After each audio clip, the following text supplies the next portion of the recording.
What is good, y'all? What is good? Mikey T, the movie star here. And we got something special tonight. We've got something special tonight, you guys. The new Hearts Ultra Guard. Let me just get my sound. Mikey T, the movie star here. And we got something special tonight. Let me get my sound correct. Let me make sure everything is straight on my end. See this. Okay, perfect. Perfect. We got an exclusive for everybody tonight. Something special. I know we've been doing a lot of news coverage over the last few days, pretty much the last 10 days. We've been doing a lot of news coverage. But tonight I've got something a little bit special for you all. Tonight we're going to do an exclusive watch along. That's right. We're going to do an exclusive watch along, you guys, for my last interview with Dark Low, where Dark Low details quite a bit. You know, at this point, when Low had come home, I had interviewed Cassidy quite a few times. I got several stories from Cassidy where he explained how he actually helped Dark Low stay out of jail in the past. A very young OBH Records, you guys, a very young OBH Records was helped by the hand of Cassidy and Larceny family. That's right, you guys. We got quite a bit to talk about tonight. We're doing an exclusive watch along tonight. I think y'all are going to enjoy it. What up, Schizo? What up, Peasy? What up, Tanya? Appreciate y'all for tapping in. Appreciate everybody for hitting that like button as they come in. And also, you know what to do. When the stream starts, let me know what city you're in. Let me know what city you're in. Let me know what you're blazing on. Let me know what's going on with you, Tanya. I definitely appreciate the $9.99 super chat. That's right. Set things off right. I'm getting a little something rolled up to start the show. James Brown, Buffalo is in here. Buffalo strong. That's what I'm talking about. I love the representation from Buffalo. That's another thing Dark Low is going to be touching on tonight in this exclusive interview. Dark Low is going to be touching on Benny the Butcher. That's right, you guys. Benny the Butcher was brought up.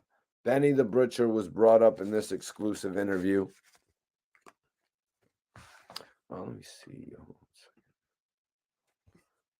What up? Appreciate you for tapping in, HSG Charlie. Major love. What up, Biggs? What's going on with you? We got the Bronx up in here tonight. West Virginia's up in here. Everybody go ahead and share this video. Everybody go ahead and share this video.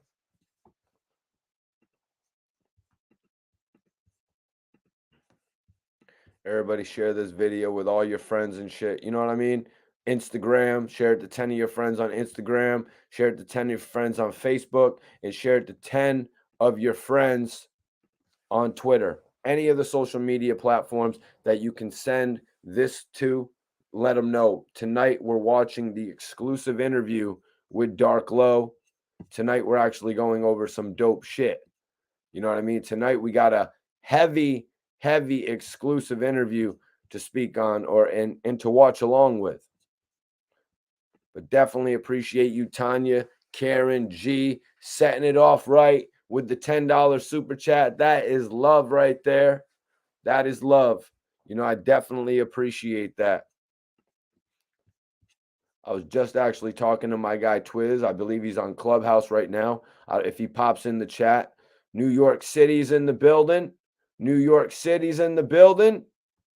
Hell yeah, Alicia, Lily, excuse me. She's got an official nickname now and all that. Schizo, that damn right. Salute to Buffalo. Salute to Buffalo. I got a lot of friends from out that area. When I went out there to actually interview Benny, he showed me around a little bit. He took me to a couple of the spots. I am appreciative to that. When you get showed a little bit of somebody's, hospitality from their city, you got to be appreciative to it. For anybody wondering, I think my guy Charlie just hit me and said, Mikey, how do you do the super chat? There is a super chat button below. There's a money sign that you guys can click on. You guys can click on a money sign and it'll show your support with a super chat. Also, you can show your support by sharing this video with 10 of your friends on various social media platforms. Share Mikey T, the Movie Stars content with your friends on Facebook. Send it to 10 of your friends on Facebook. Get them to come in here and get them to interact with us right here on the chat. Yo, yo, yo, yo, yo. Yeah, man. The 10 Toes Down interview was one of my best. I'm not going to lie. That was probably my favorite interview that I've done with another YouTube personality. I'm not even going to lie to you guys. It was great having 10 Toes Down on the channel. I'm going to show you all a little bit of what we're getting into tonight. We're getting into Dark Low's last interview, you guys. We're getting into Dark Low's you last already know, man. Dark Low, Mikey T, the movie star. We're going to keep getting y'all mad. You going to keep getting these interviews. He going to keep getting the ad interviews. Dark Low said, I'm going to keep getting everybody mad. You know what I mean? Dark Low's he's a playful dude, man. Dark Low's a cool dude, man. I ain't going to lie. Getting the opportunity to work with Dark Low, it was, it was one of the greatest things of my career, to have an artist that I could meet so young in his career as well, because when I met Dark Low, everybody wasn't running up on Dark Low for interviews. That's how I built, a camaraderie with him. That's how I built a loyalty and a foundation of trust. Because, 5 years, fast forward 2 or 3 years later, and everybody wants to link with Dark Low. You know what I mean? Fast forward a few years, and literally everybody wants to link with Dark Low. You really got to link with these dudes at the infancy of their career. And that's how you can really build a lot of trust with them. Yep, Dark Low and ARAB Classics. Dark Low and ARAB Classics. We're going to get into them, man. We're going to get into them tonight. We're going to get into it tonight. This is actually my last interview with Dark Low. So, I got a chance to ask him about all the music. I got all the music questions in there. We talk about a lot, you guys. I'm not going to lie. There's pretty much no question that I leave unturned in this interview. What's going on, everybody that's watching on Instagram? If you're watching this video on Instagram, I want you to come join us on YouTube right now. Everybody watching on Instagram, come join us on YouTube. I'm actually doing a live watch along for my last interview with Dark Low. So if you want to come check that out, come tap in. Come tap in. I'll see you all over on YouTube right now. Excuse me, y'all, just doing a little last minute promo on Instagram. You know what I'm saying? You got to keep the wave. You got to keep the wave going. You got to keep the wave going. 90s Fresh, just keeping for the real men, just for keeping the men's name alive. 90s Fresh is in the building tonight, you guys. 90s Fresh with a $10 super chat. That's what I call love right there, man. That's what I call love. Anybody that sends a super chat, you can also send a statement. Send a statement through. You can send a question through, whatever you want me to read. You can send in a link for your album, a link for your new single. I'll post it up. I'll pin it up if you send it in with a super chat, man. Let's go. This is the hip hop channel that shows love. ARAB said it. I'm the voice of the voiceless. So this week we're going to do a couple interview watch-alongs. So everyone, this is what we're getting into tonight. And y'all going to keep, yeah, you already know, man. Dark Low, Mikey T, the movie star. We're going to keep getting y'all mad. You going to keep getting these interviews. Yo, no more from me. This is why you tapped in, bro. This is why you tapped in, because you're about to see Dark Low's last interview, you guys. Dark Low's last interview while he was out. And we talk about everything, the music, the controversy, the last conversation with ARAB, Cassidy, getting him out of jail. We talk about all that shit, you guys. It's a heavy conversation. I'm not going to lie. But thank you, 90s Fresh. I appreciate that. I appreciate that $9.99 super chat. People sending in super chats. It shows me that you want to see the continued growth of the channel. It shows me that you guys give a damn about the channel. Let's get into some of the content though tonight, man. Let's get into some of the content. We're about 10 minutes in. We'll get a little bit into gonna it. keep getting the ad interviews, and y'all gonna keep staying mad. Period. Stay Mikey, mad. the movie star. What up, bro? The verdict, man. What's Gucci, man? What's up? What's good with you, Dark Low? Shit, just making songs, shitting on these bitch ass niggas. That's it. Yeah, man. So you're releasing a whole nother project. You got Charlie Pope coming. Yeah. July 23rd. Yeah.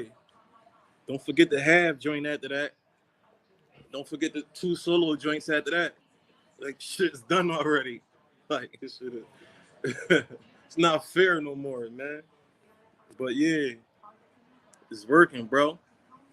So, Lo, let me ask you, man, what possessed you to put out another project so quick after Borrowed Time? Oh, that shit was like, it was like a month and a half apart. Just work.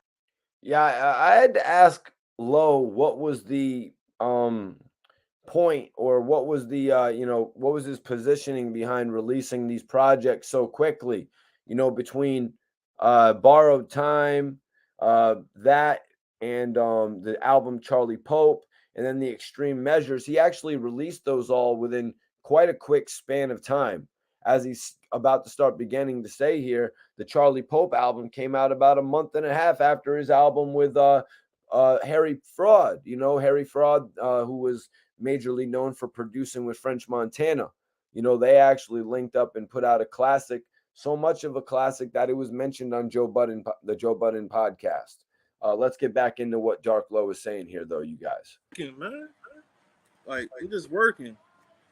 I feel as though, like, the Borrowed Time shit came out. Everybody got a whiff of that. Now it's time for something new. You know what I mean? It's time for something new. You just know the perfect time when it's time to release again. You know what I mean? How'd you feel about the reaction that you got from Borrowed Time, Lo? Some people were saying it was your best music to date. Yeah, I mean, that's about right. Anytime I drop, I want people to say that's the so when me and Vidon drop again, I'm expecting them to say the same thing. Like, yo, this shit best shit right here. Salute to Vidon. Major salute to Vidon. He's continued to push out songs over the last few years as well. Vidon's been making a steady, rise in the game. He's been making a name for himself.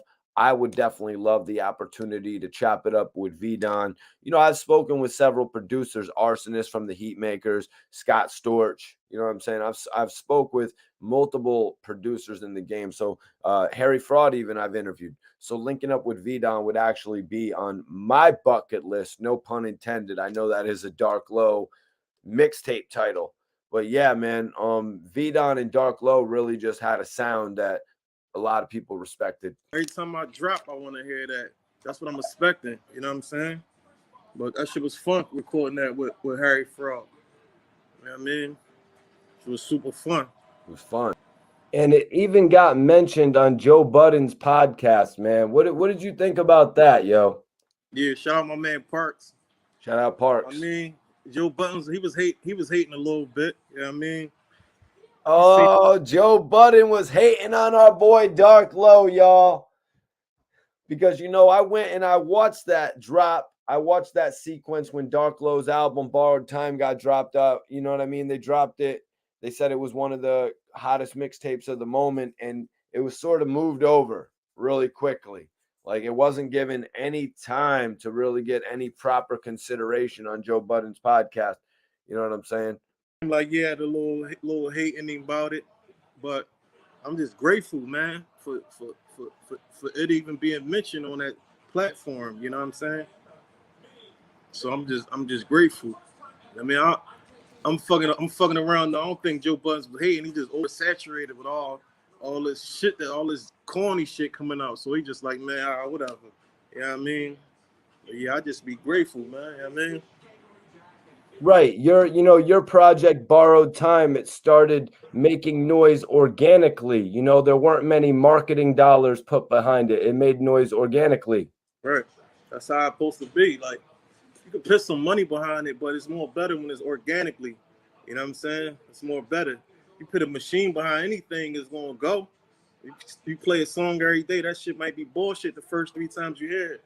After like the 10th and 20th time, that shit is like just stuck in your head. Now that shit everywhere. Organically, it's totally different. Like the people gonna gravitate to it. The universe gonna align for it. You know what I mean? Now, Lo, had you ever come across Joe Buttons in your time in the music industry to possibly rub him the wrong way or make him think any other type of way about you? No. I had to get the question out there. You know what I mean? Maybe Dark Low at one point had actually met Joe Budden. Maybe he actually rubbed him the wrong way. Dark Low is going to go on to explain in this interview that he took on a relationship with Nipsey Hussle as well. You know what I mean? But let's see and let's hear Dark Low's response, because Parks actually mentioned Dark Low's album Borrowed Time with Harry Fraud on the Joe Budden podcast, which they kind of brushed over. You know what I mean? They kind of brushed over that really quickly. But let's hear what Dark Low has to say. Oh, I ain't never meet. Like I said, he was just probably he a professional shit talker. You know what I'm saying? So it wasn't nothing personal. He was just talking his shit. Like I said, he probably was oversaturated with all the music coming out or whatever. You know what I mean? So I definitely never seen him or rubbed him the wrong way. You feel what I'm saying?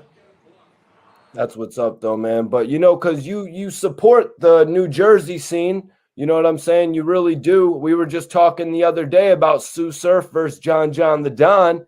Oh yeah. You already know they already battled. Nah, that's coming up at Summer Madness. You know, the same battle with Reed Dollars and Murder Mook. Oh, all right. Yeah, Sue Surf gonna go to work, man. You know, that's bro right there. You know what I mean? Sue Surf pulled up on the back block, 12 o'clock at night, 100 niggas outside. Wasn't scared, wasn't nervous, you know what I'm saying? You know what I mean? So that's the bro right there. Arab was just saying, damn. Are y'all hearing that? Are y'all hearing that right now? Dark Low just majorly vouched for Sue Surf. Dark Low just said that Sue Surf pulled up middle of the night. Dark Low said Sue Surf pulled up in the back blocks, you guys. That's what I'm talking about right there. That is exactly what I'm talking about. Dark Low keeping it real on some of his peers in the music industry that keep it real. Definitely appreciate everybody in the building sharing this video. I want everybody watching me on Instagram right now. Hit that link in my bio. Hit the link in my bio. Come tap in with us on YouTube and check out the last interview with Dark Low. Everybody watching this on Instagram, hit the link in my bio right now. We're on YouTube. Come join us. We're watching the last interview with Dark Low. But yeah, you guys. So that was some real shit right there. That was some real shit right there. Dark Low breaking down how Sue Surf pulled up on AR Rap. Let's get back into it. And that when he had done that record, Set It Off with Sue Surf, it really made him realize he was more than a battle rapper. Yeah, he definitely is. He ain't just like no battle rapper just playing around. You know what I'm saying? He like really in the streets a little bit. You know what I mean? The way he just pulled up that time, he was just on some real live shit. A lot of these battle rap niggas just the rap. They ain't really about the street shit. You know what I'm saying? So he really official. And I was locked down one of his folks, and I was just in the federal building too. It was vouching for him or whatever. So yeah, he official. All right, so you got Sue Surf over John the Don. I think that one's gonna be close. I'm really interested in seeing that. What is it? I mean, like, I watch battle rap, man. John, he's smooth, he nice, you know what I'm saying? But Sue Surf just too aggressive, man. It's just for me, like, it just seemed like he a little bit too aggressive for John the Don. I fuck with John. He ain't whack or nothing. Like, I ain't trying to play him or nothing. I just think Sue Surf is over him. All right, so in regard to that, what do you think about Reed Dollars stepping in there with Murder Mook? That's a good joint. That's two legends. Now I ain't trying to be biased, you know what I mean, because Reed from Philly, but I mean, I don't know, man. Like Murder Mook, man, he's serious with that shit, man. Like I ain't see enough of Reed Dollars on. I know I seen him a couple times, but you know I ain't seen him too many times on that type platform. I don't know. That joint like a toss up. You know what I'm saying? That joint a toss up. Shout out to Reed and Murder Mook. I fuck with both of them too. So I probably gotta get an edge probably to Murder Mook. Just off the, you know what I mean? Just he been around a little more, you know how to work the crowd a little more. You know, but Reed not sweet either, so it's just hard, you know what I mean? It's a hard joint. It's gonna be a real good match to see, you know what I'm saying? Yeah, man, I think Reed Dollars has been getting some of the best battles lately. You know, Sue Surf and now Murder Mook. I think they're really building him up. I ain't even know him and Sue Surf battle. I ain't even know that. Oh yeah, man. You know they always put Sue Surf up against them legends too, because I gotta check that out later. It just seemed like, oh, I be wanting to go to Philly, but Philly niggas always battling in my niggas that I fuck with it. That's not from Philly. You know what I'm saying? Like I fuck with Murder Mook outside of rap. You know what I'm saying? I fuck with Two Surf outside of rap. You know what I'm saying? When Vodka won that Shotgun Shug, I fuck with Shotgun Shug. You know what I'm saying? Outside of rap. You know what I mean? Like, won't y'all battle one of these niggas so I could be Super Geo that I don't know? in my last interview with Cassidy, he mentioned actually calling your PO to help, letting him know that you were working. Can you remember that for me? Oh, yeah. Yep. So that was a major interview I did with Cassidy. Everybody in the building, share this video. Let them know Mikey T's in here. I want everybody in here to go share this video with 10 of your friends. Let them know Mikey T's in here streaming Dark Low's last interview. This is a major part of the interview. Yeah, Lily with the scruffy look. That's right. This is a major part of the interview right here, because a lot of people out there are like, what did Cassidy ever do for AR Rab? What did Cassidy ever do for OBH? Well, much like Dark Low introduced me to AR Rab introduced Dark Low to Cassidy, you guys. Cassidy, as he explained in my interview, went as far to call the people from Dark Low's PO, his parole or his probation officer, and let them know that he was actually working with them. So when I got this information from Cassidy, so I got this interview with Cassidy, so I'm like, yo, I got to ask Dark Low about it. I got to clarify it with Dark Low. You know what I mean? It was just too big of a story to me. I respected that too much. The fact that Cassidy actually did things behind closed doors that you necessarily wouldn't hear about. There's no other bloggers that put out the story about Cassidy helping Dark Low stay out of jail.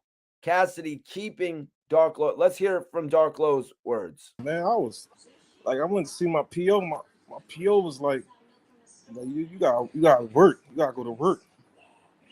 I'm like, I gotta go to work. Like I ain't work. Like me, man, I ain't like cut for getting up 7 a.m. and going to slave for somebody else's company for 8 hours. You know what I'm saying? That ain't my thing. I'd rather work for myself. So I was telling that to my PO. She like, well, what you doing? Like, so Dark Low was getting forced to find a 9 to 5. They were like, dude, you need to show us that you have some sort of an income, or else we just don't believe what you're saying. Dark Low is in a bad position coming home at that point. He's in a horrible position, but Cassidy is about to literally save the day. Now, I remember I did an interview with Black Child from Murder Inc., and Black Child actually explained to me that Irv Gotti sent him to his PO with a $30,000 check. That's what Black Child explained to me. So let's hear what Dark Low got from Cassidy out of this whole situation, because a lot of people misinterpret Cassidy's intentions. Let's hear what he did. Let's hear something that Cassidy did on the positive level. And everybody in this building, share this video with 10 of your friends. Let them know Mikey T's in here showing the last interview with Dark Low. When I say share this video with 10 of your friends, I mean share this on Facebook, share this on Instagram, share it on Twitter, share it with 10 of your friends. Let's add to the movement, you guys.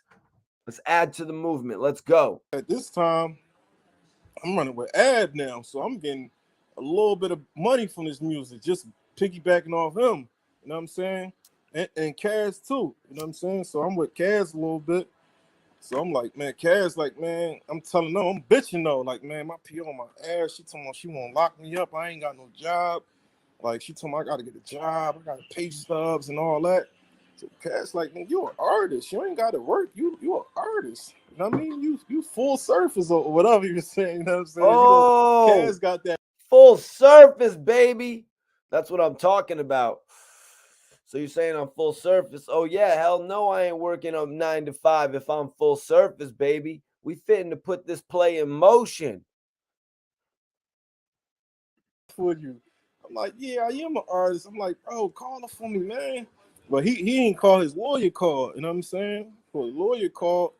She was off my back after that. You know what I'm saying? Like, I still owe Cass to this day for that. Because after that, she was just like real friendly. Listen to that, you guys. Dark Low saying, after that, I still owe Cassidy to this day. Wild card, stay tuned. Yeah, we're going to be speaking on Benny the Butcher, 50 Cent. Because, you know, Dark Low actually used some 50 Cent reference from the Get Rich or Die Trying movie on his album, Borrowed Time. I don't know if you caught that. The Terrence Howard lines from Get Rich or Die Trying. Stay tuned, everybody. Stay tuned. We got a great interview here. But right now, Dark Low is explaining that Cassidy's people actually reached out to Dark Low's PO. And at that point, they were off his back. Now, this conversation is about to get real funny. The way that they start talking to Dark Low after they know that he messes with Cassidy, the guy who had the song "I'm a Hustler."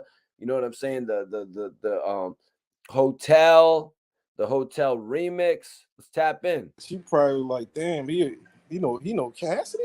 Like, you know what I'm saying? She was like Cassidy? a black chick too. She was just like, she was nutty at the time. After that, she was just like, oh, you good? All right, okay.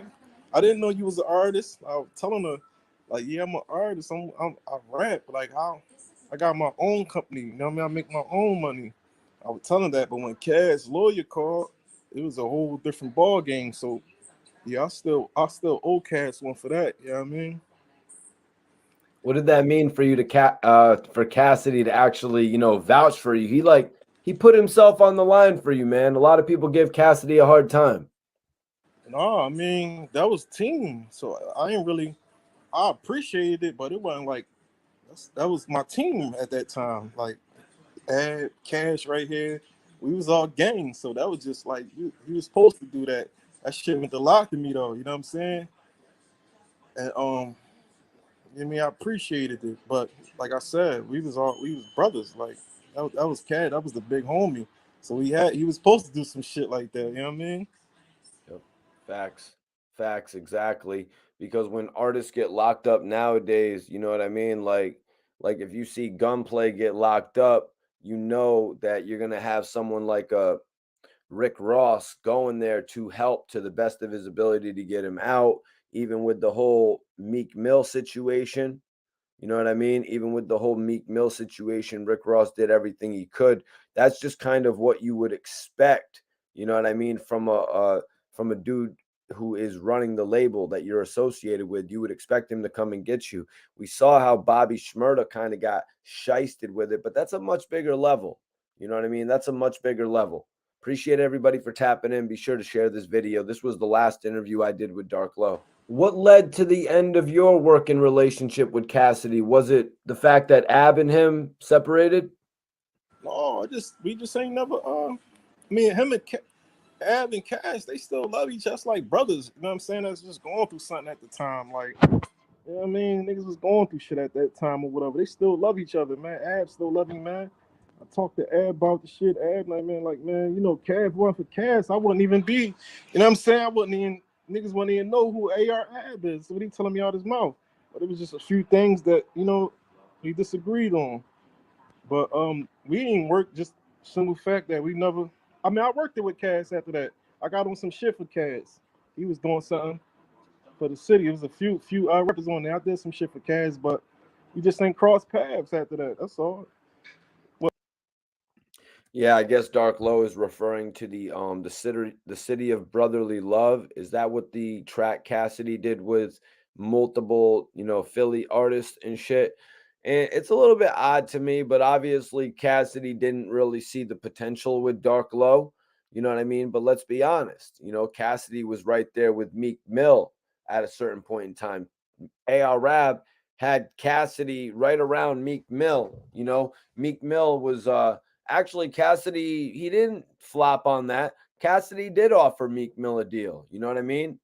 He actually did offer Meek Mill a deal when he had the situation with E1, or Koch, whichever it was at the time. So I really can't say that Cassidy flopped with that situation, but I'm just saying he didn't really recognize the talent enough to sign them at the right time because he could have had Dark Low signed to him. Dark Low became one of the hottest artists out of Philly on an independent level.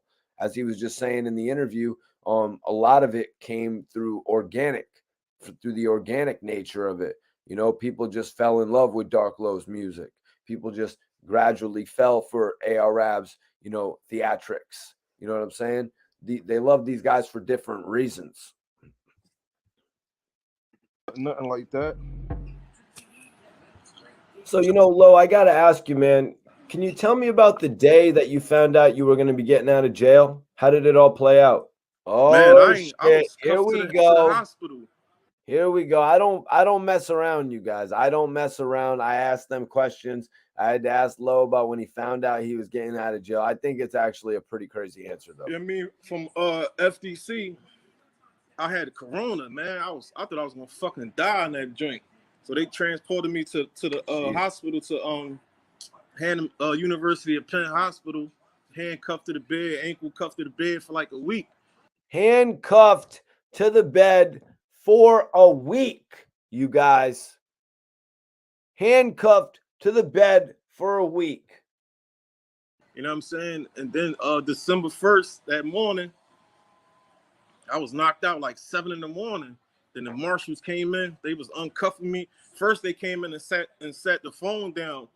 I'm like, yo, like fuck, they setting the phone down. Like, we can't have no, when you go to the hospital from jail, you can't have no phone in there, you know what I'm saying? So they came in and plugged the phone up, went back out for like 3 minutes, then came and start unchaining me. So I was like, damn, wired. But I was in contact with my lawyer before I left. And he was telling me, like, man, it's a real crazy pandemic in there. I'm gonna try to get you out. You know what I'm saying? But I really got sick. I really was ready to die. I literally, like, my symptoms was probably the worst. Like, I could still smell. A lot of people say they couldn't smell. I could smell, but I was weak, man. Just standing up, going to the bathroom was a hassle, bro. Like, literally, by the time you done using the bathroom, I'm out of breath, sweating. I ain't had no appetite. I ain't eating. Like, that's when they sent me. I ain't asked to go to the hospital. That's when they sent me to the hospital. It's like, yo, you ain't eating like 2 weeks, man. What's wrong? I'm like, man, I don't got no appetite at all. I'm just in bed all day sweating. You know what I mean? So they just came around one day. I couldn't even walk like that, like just being out of breath. You know what I'm saying? They took me to the hospital. I was in there for like a week. Then they came that morning, December 1st in the morning, unchained me. Then I still sat in the hospital for 2 weeks after that. You know what I'm saying? Like, my shit was real. When I was uncuffed, I could have left. But I was so fucked up from the corona shit, I stayed there for 2 more weeks. So I left from the hospital December 14th. You know what I mean? So he was in the hospital for a week, he said. So, Lo, I want to ask about your first day out now. We've heard like Chief Keef's records, first day out, Kodak Black, last day in. But I want you to tell me about your first day out, man. What do you most remember about it? I just remember about I had to hit Lo with the first day out question. All these rappers, they all make their first day out songs.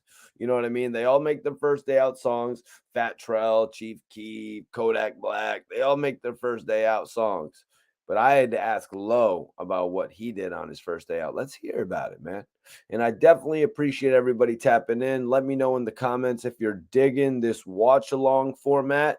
I be doing this for a lot of my throwback interviews.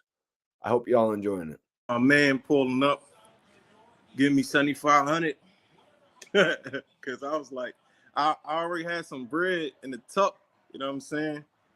But it was like, damn, I don't even want to touch that bread because I'm still got this case. Even though I'm out, I'm on house arrest. I still got to face this case. I just remember my man. I ain't even know. I told him I was out, whatever. I ain't even know he was coming. Just came up, gave me 7,500. I know niggas like, man, that ain't no bread. Like that's some bread when you just come home.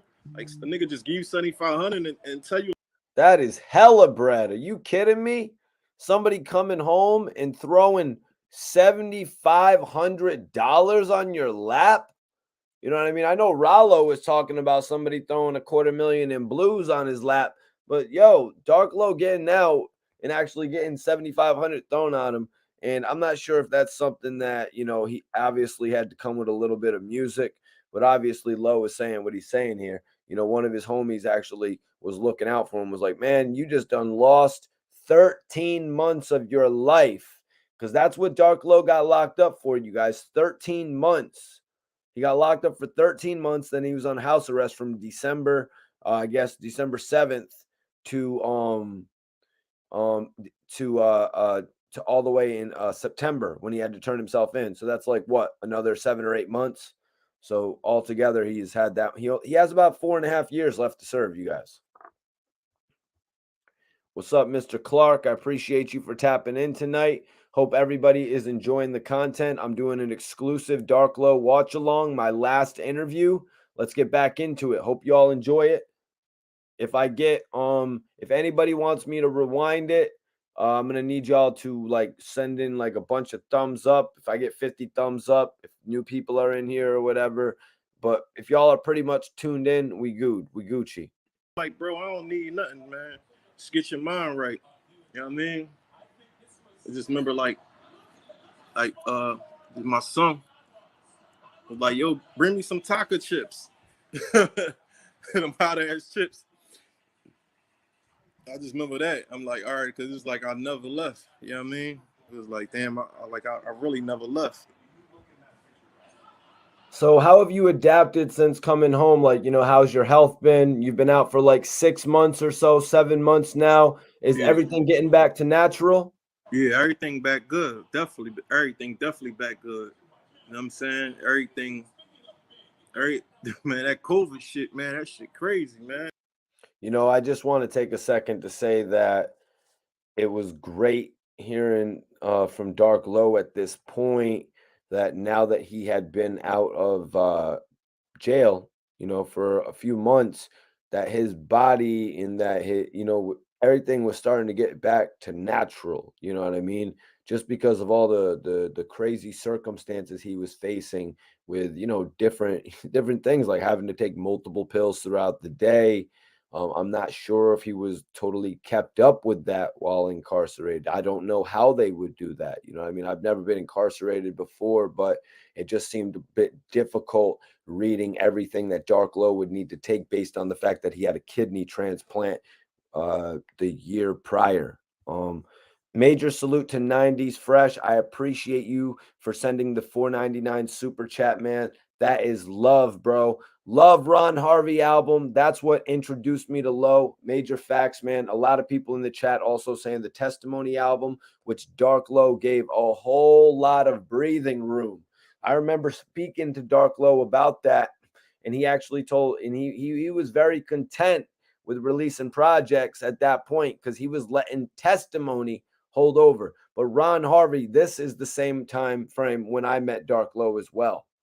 But Dark Low, I just want to say, we all know Dark Low has really come into his own as an artist throughout the years, with the projects just getting continuously better. I want everybody to vote in the poll right now. Vote in the poll. What was your favorite Dark Low album from 2021? We have 3 suggestions. We've got Borrowed Time with Harry Fraud. We've got Charlie Pope with V-Don. And we've also got Extreme Measures with Havoc. So which was your favorite Dark Low project that released in 2021? I want to know, you guys. Put it in the chat. Let me see. Yeah, SK Tales, Ron Harvey. Yep. Yes, sir. Yes, sir. Hit that like button, share this video. If you guys have any questions or statements, or if anybody in here wants to promote their project, I'll pin it up in the chat. If you have a YouTube link, send it with a super chat. I'll make sure to pin it just so I can support all the talent out there, whether you're a blogger, producer, artist. I got you. You know what I'm saying?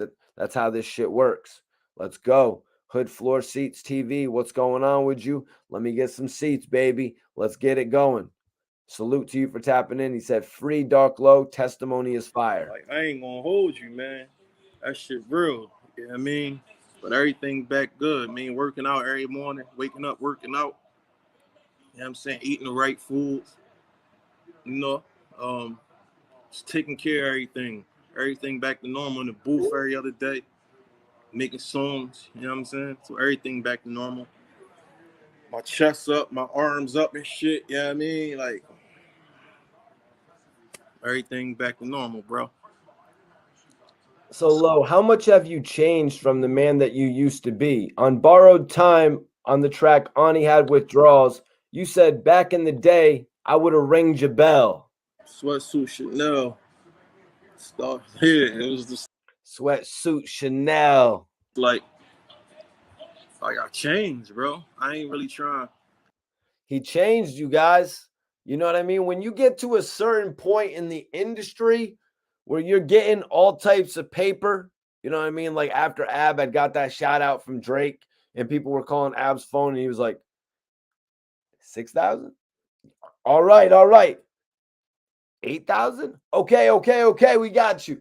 You know what I mean? When you get to that position, you know what I mean? When you get to that position, shit really starts to change for you, man. You don't want to do some of the things that you would have done at an earlier age. You know what I mean? You don't want to do things that you would have done at an earlier age when you would have just snapped so easily. You know what I mean? Shit, you hear rappers all the time. You hear rappers all the time actually talking about the legal fees. You know what I mean? What up, Ronnie? Appreciate you for tapping in. Adam says bucket list. Make sure y'all throw them stars up when you pop in here. Throw them stars up. You know that's my emoji. You know that's the emoji of Mikey T, the movie star. Throw them stars up when you pop in here. You know what I'm saying? Show some love. I ain't trying to hurt nobody unless it's just like unless I gotta hurt you. Back in the day, that it wouldn't have been nothing. Like fuck you looking at? Like, man, what's up? I would have, you know what I mean? It would have went from there. But now finding out who I am, finding out my heritage, finding out I'm an Israelite, you just look at things totally different. So that's basically what happened. Like I feel as though I grown as a man. You know what I mean? You also said used to be in jail, wasn't getting mail. Yeah. How did the whole mail situation switch up from, your first 5-year bid to the last year that you served? Major question right here, you guys. And also for anybody that wants to write Dark Low, for anybody out there that wants to write Dark Low, I've actually got the information pinned up in the chat. You know what I'm saying? If anybody out there wants to write Dark Low, also you can Google search Dark Low GoFundMe. It might still be available. Anybody that can help, it's appreciated. Anybody that wants to write Dark Low, it's appreciated. He's about to start explaining it. Used to be in jail, wasn't getting mail. This is the time before. This is the time before when Dark Low served a bid. I think he served 5.5. You know what I mean? I think he said he served 5. Then he come home and he got 5 squares. You know what I'm saying? But yeah, that's right. Throw your stars up. Throw your stars up, you guys.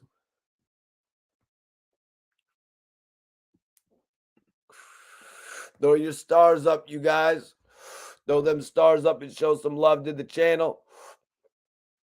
Yeah, Lamb was one of my favorites too. Extreme Measures had Lamb on it. Great song.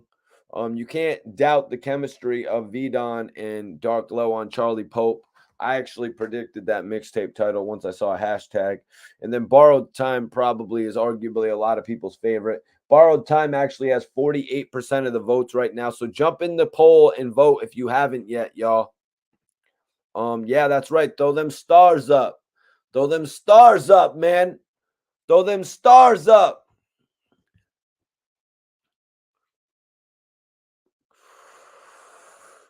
Robert says, when I was in Frackville State, they would keep your mail if they didn't bang with you. Throw them stars up and put your comments in there. Let me know what city you're representing. Let me know what chronic you're smoking, but also let me know how you feel about what we're talking about. Everybody in here, we keep the conversation moving. Hood floor, that's right. That's right. Throw them stars up if you mess with me, man. Let's go. Let's get back into it, though. Stars up in this bitch. And you better be lucky if you get mail, period, when you first get in. You know what I'm saying? You know, when you go to jail, man, like your chick might ride for a year or two. Your homie's never gonna ride. Your mom gonna ride forever. So like, if you lucky, you probably get some mail when you first come. But like for the most part, when you first come in, you know the mail coming in. First year, you know what I mean? If you lucky, the second year. But after that, it's a wrap. Like ain't nobody like you. They forgot all about you. You know what I mean? They forgot all about you. Like me personally, I used to go to jail. I ain't getting no mail. I just would go to jail with a whole bunch of money and had money on my books. I mean, calling people, yo, come see me, no visits, none of that, no mail, none of that.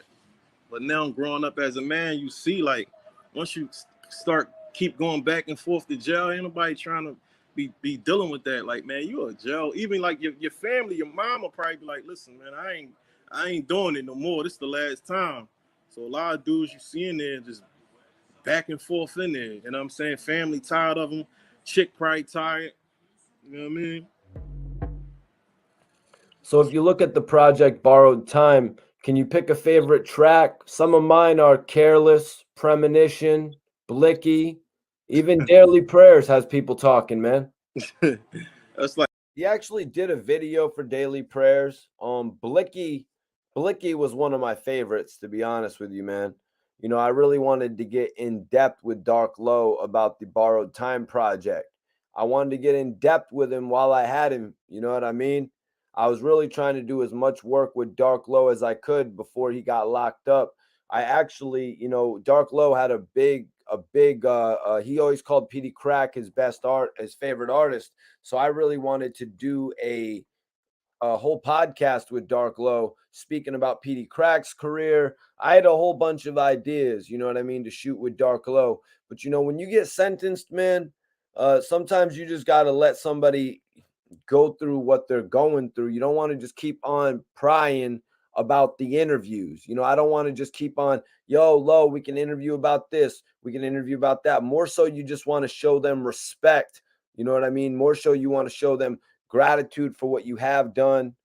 You know, of course, I let him know what I wanted to do. I wasn't going to not be like, yo, this, that, but I didn't want to push it. You know what I mean? Because I knew he was going through a lot.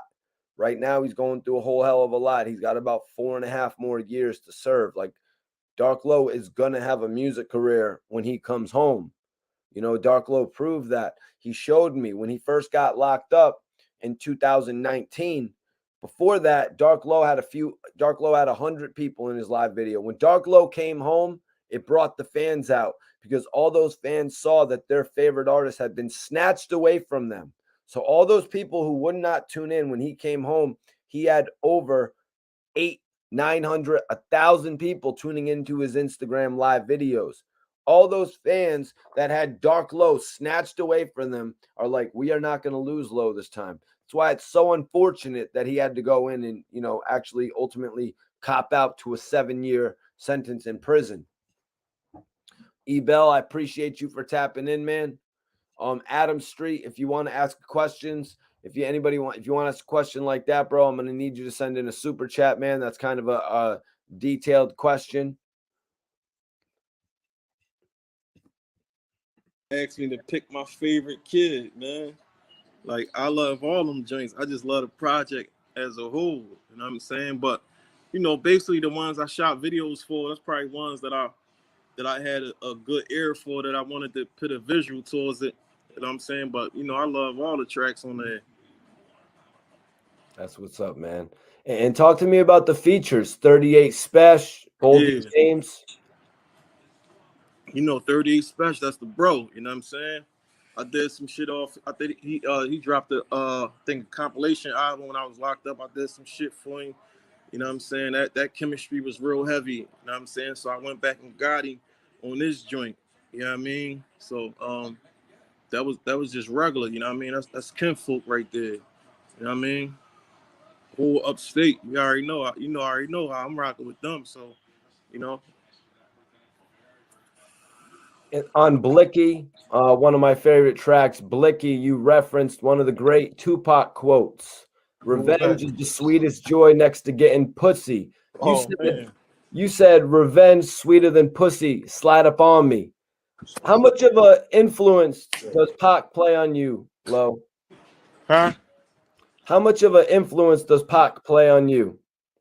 Oh man, Pac. It was like, what's up? House arrest. Come on, man. Let me live, man. Doing an interview, man. Wow. Yo, but God, he just said the freshest dude on house arrest. Can you guys believe that? Man, these dudes be laughing about being on house arrest. The fact that they could smile, you know what I mean? The fact that they could laugh, and some of the people that are actually around Dark Low at this point, because that wasn't a part of the interview, and I've never really acknowledged that before. But the fact that a lot of these people around Dark Low could keep a smile on his face, the fact that a lot of these people around Dark Low could keep him working, that's evident of the music that we've seen, the music videos, all different type of compilations coming out.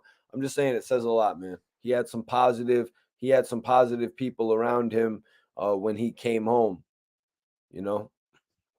But let's hear this Tupac answer. I had to go there, you guys. I had to ask Dark Low because, Pac had that classic line.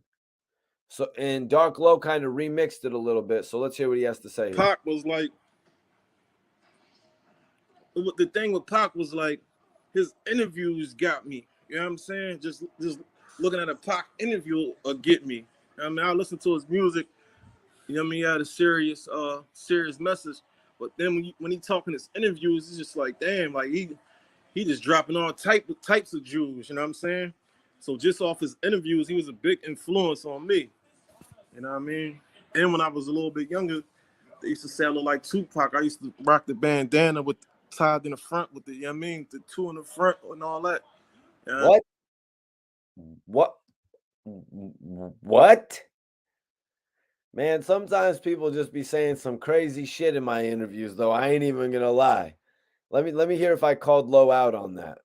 Sometimes I do be calling them out when they be saying some crazy ass type shit like that. He used to do the little dance he be doing. I used to like Tupac, if you could imagine it. You know what I'm saying? But yeah, Pac that's the guy right there. Okay. So in 2009, it was Pac that inspired the Baldy.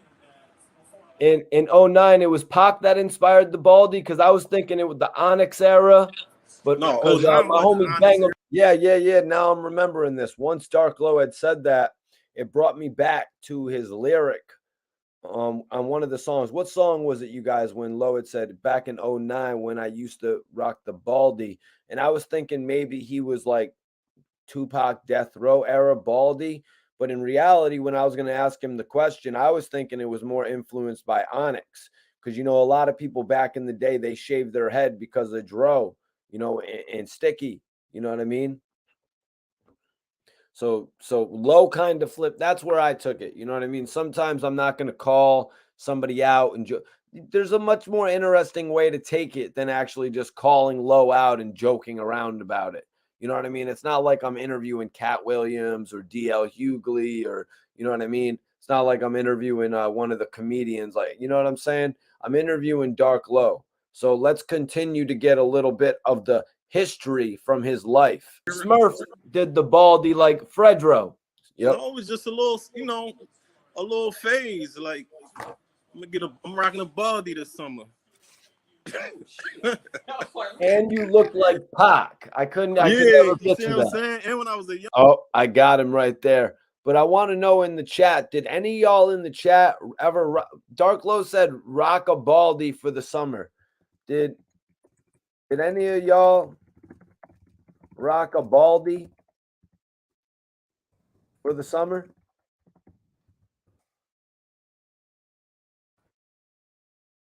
Did anybody rock a baldy for the summer? Like, I mean, I guess I had a couple low crew cuts when I was young, like awkwardly low. You know what I'm saying? Like, damn, mom, how you let the barber shave my head like that?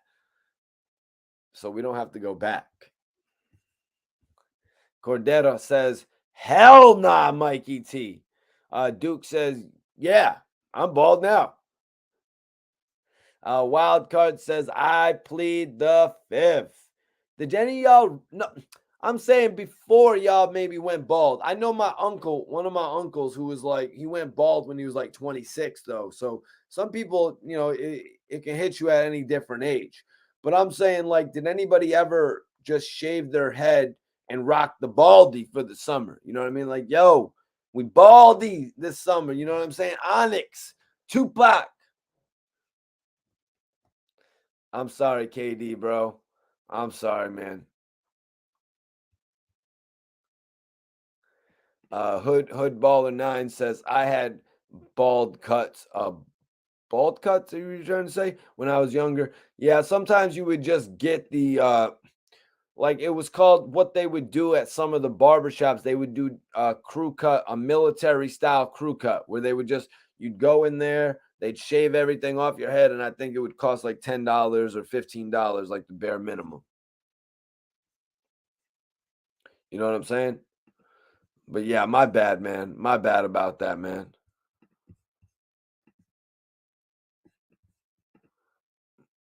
My bad about bringing that shit up, KD. Oh, damn it, man. I'm still got this case. Even though I'm out, I'm on house arrest. I still got to face this case.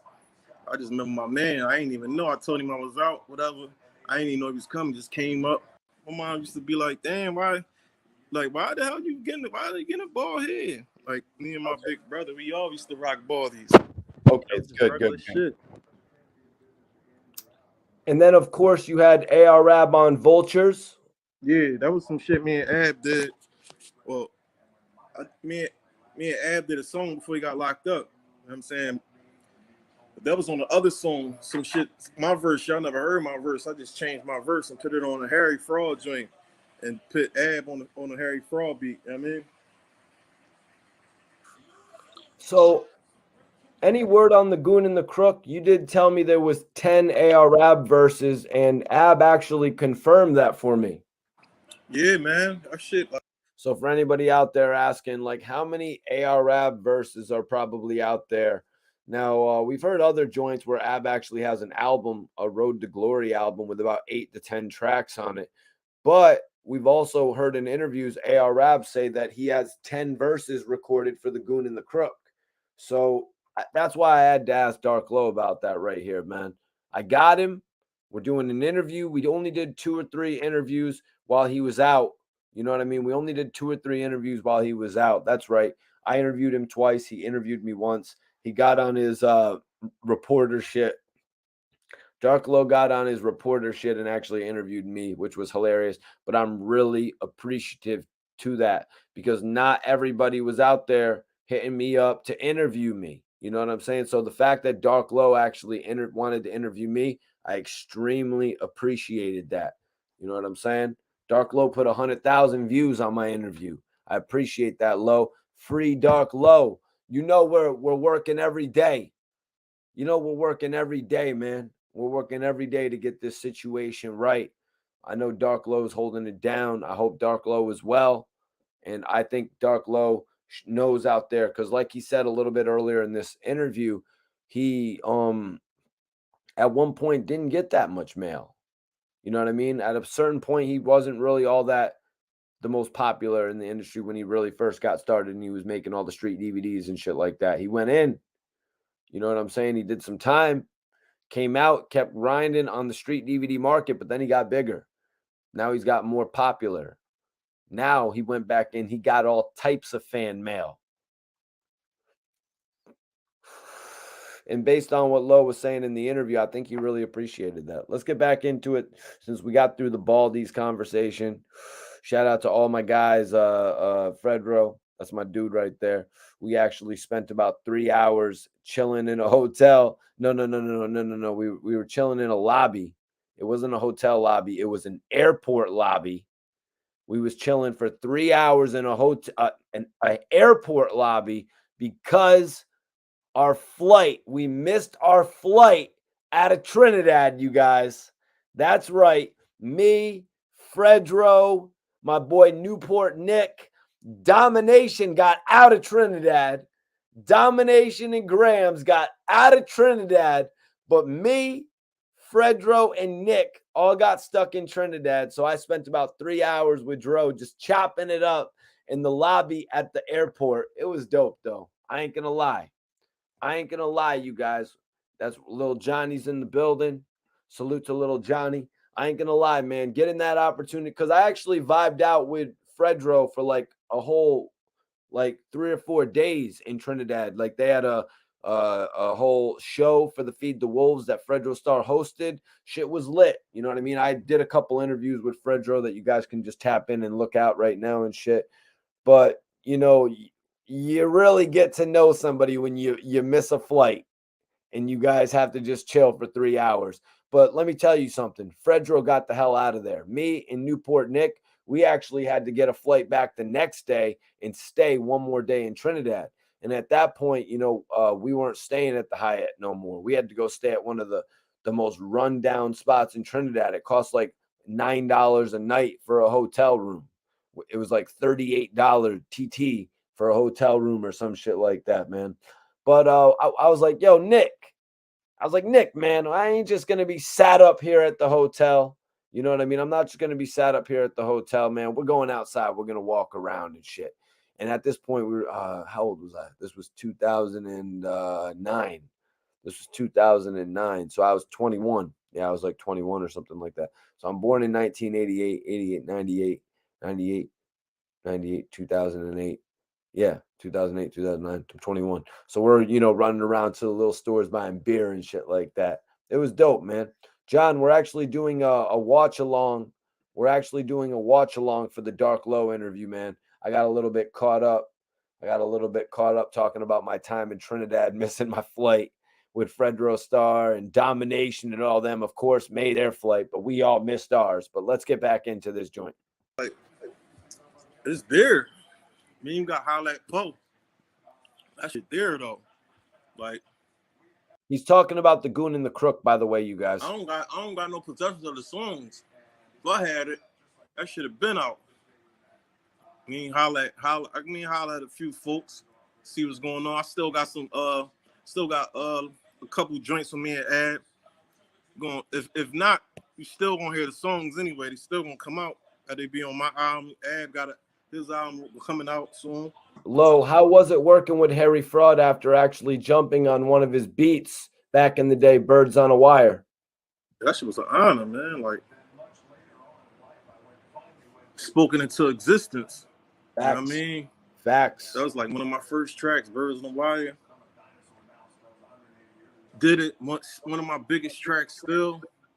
You know what I mean? Came back, Fraud, like, yeah, we gotta fuck around. When I came back home, you know what I mean? Start working with him, man, just being in contact. Just you know what I mean, having somebody like Harry Fraud right there on a speed dial. Like, I don't take shit like that for granted. We talking about legends, you know what I'm talking about? So from outside.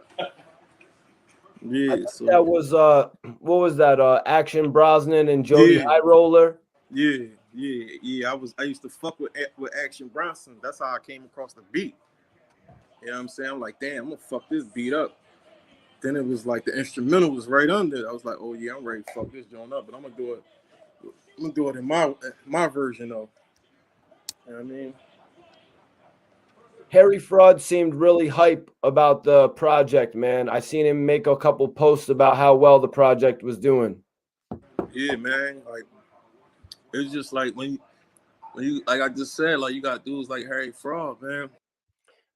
Everybody share this video. Share this video if you support the content. Share this video if you're messing with it. Put your stars, or actually no thumbs up. Put your stars up right now if you want me to continue the watch along. Put your stars up right now if you're messing with this joint. Let me know. How's the interview? How am I doing summing up everything that Dark Low was going through, with his project releases? Put them stars up. Put the star emoji up in the chat right now, you guys.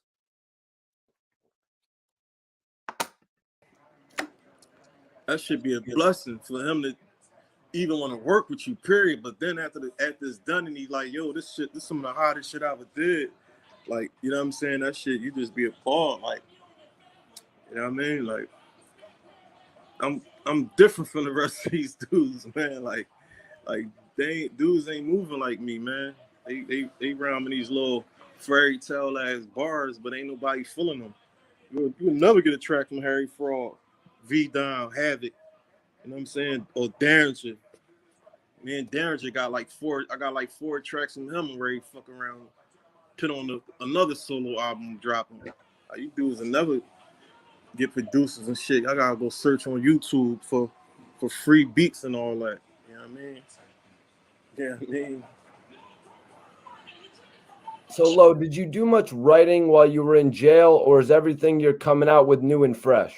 I ain't write nothing in jail. Nothing. I ain't write one time in jail. Like, niggas like, Lo, let me hear something, nigga. I ain't no radio, nigga. I know you wrote some new shit. I ain't write nothing. I ain't write nothing in jail. I was reading, studying, working out, getting my health together. Because it's just easy for me to come back to the stoop, put the beat on. I'm going to write right there. I ain't want to write just be a whole bunch of jail raps. You know what I'm saying? Like, you know what I mean? Just a whole bunch of just all types of jail raps. Like, no, I'm going to come home and figure this shit out. Ring drawn. I don't know why ring drawn on my youngin'. Yeah, but like, yeah, it wasn't no, I ain't write nothing, man. You said it's extreme measures, no sand, but I bring deserts. Yeah, absolutely. That line's a fact, man. When OBH had a potential of drying up, you made it go. Yeah, you already know what I'm gonna do. Who else gonna do it? Who else? So I want you to tell everyone what extreme measures is, Lo. Well, that's the new label. You know what I mean? Next record's Extreme Measures. Still OBH. You know what I'm saying? Still bringing pressure. You know what I mean? That's my thing. Me and my little gang. You know what I mean? We're gonna blow that shit all the way up. You know what I mean? Extreme Measures. Where did you come up with the name? Just bullshitting. Brainstorming. Looking at some mob shit. Like, oh shit, extreme measures, yeah. Then it's like, right now and during the pandemic, it was like extreme measures, like families not really eating, like people had to get out there and do some things, like not knocking their integrity or nothing like that, but it was extreme measures. People had to do some shit that they couldn't do. There wasn't no jobs, everybody was laid off, you know what I mean? A lot of stores closed. You had to do what you had to do. So for everybody who's been wondering about Dark Low's new imprint, Extreme Measures, I had him give a few details about it. You know what I mean? I didn't want to leave everybody confused about wondering about what it was. You know what I mean? I didn't want to leave anybody wondering about different things about Low's career. That's why I'm here doing interviews, you guys. Asking him his favorite tracks from Borrowed Time, asking him a complete breakdown of some of the different tracks.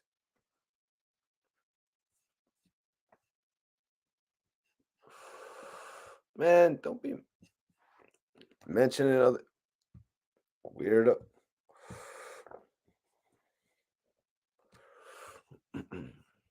Maurice, we doing a exclusive watch along. We're doing an exclusive watch along tonight for my last interview with Dark Low. Definitely appreciate everybody for tapping in right now. Vote in the poll. Oh shit, major respect. Alicia on the $10. It's a super sticker. Let me check this out. Kind of super sticker. Number 1 fan. Okay. Well, Alicia, I hope you're enjoying this watch along interview. I'm not sure if you actually saw it when it first dropped. I don't know if you were really watching my content back then, but that's why I'm replaying a lot of the content. Sometimes I'll do it in watch along format so we can stop it. We can discuss it. You know what I'm saying? We can put up polls about different parts of it. But I feel like a lot of the new subscribers actually have not seen the content. You know what I'm saying?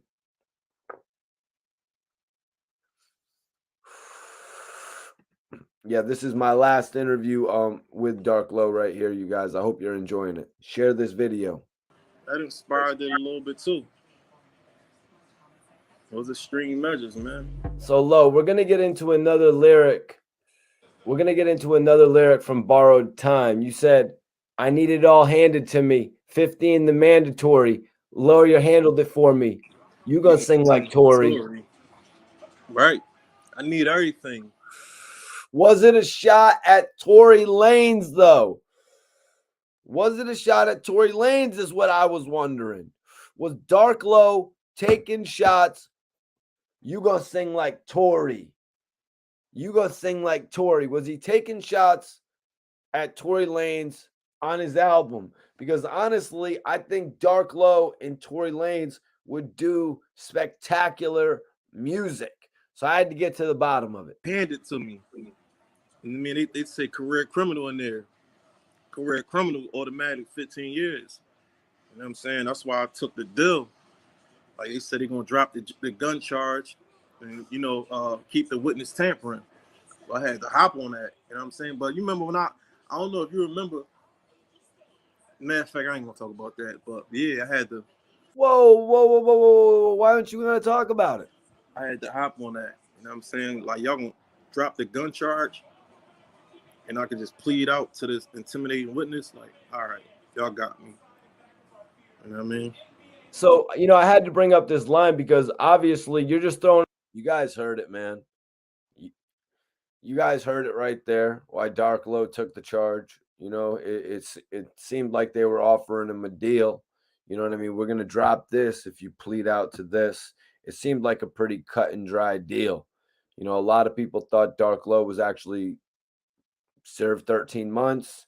He'll be serving the remainder of his time on house arrest, but that wasn't the case. You know what I mean? They legitimately threw the book at this man at this point, giving him 7 years over writing that letter. Little shout out to Tory Lanez, who is a great singer.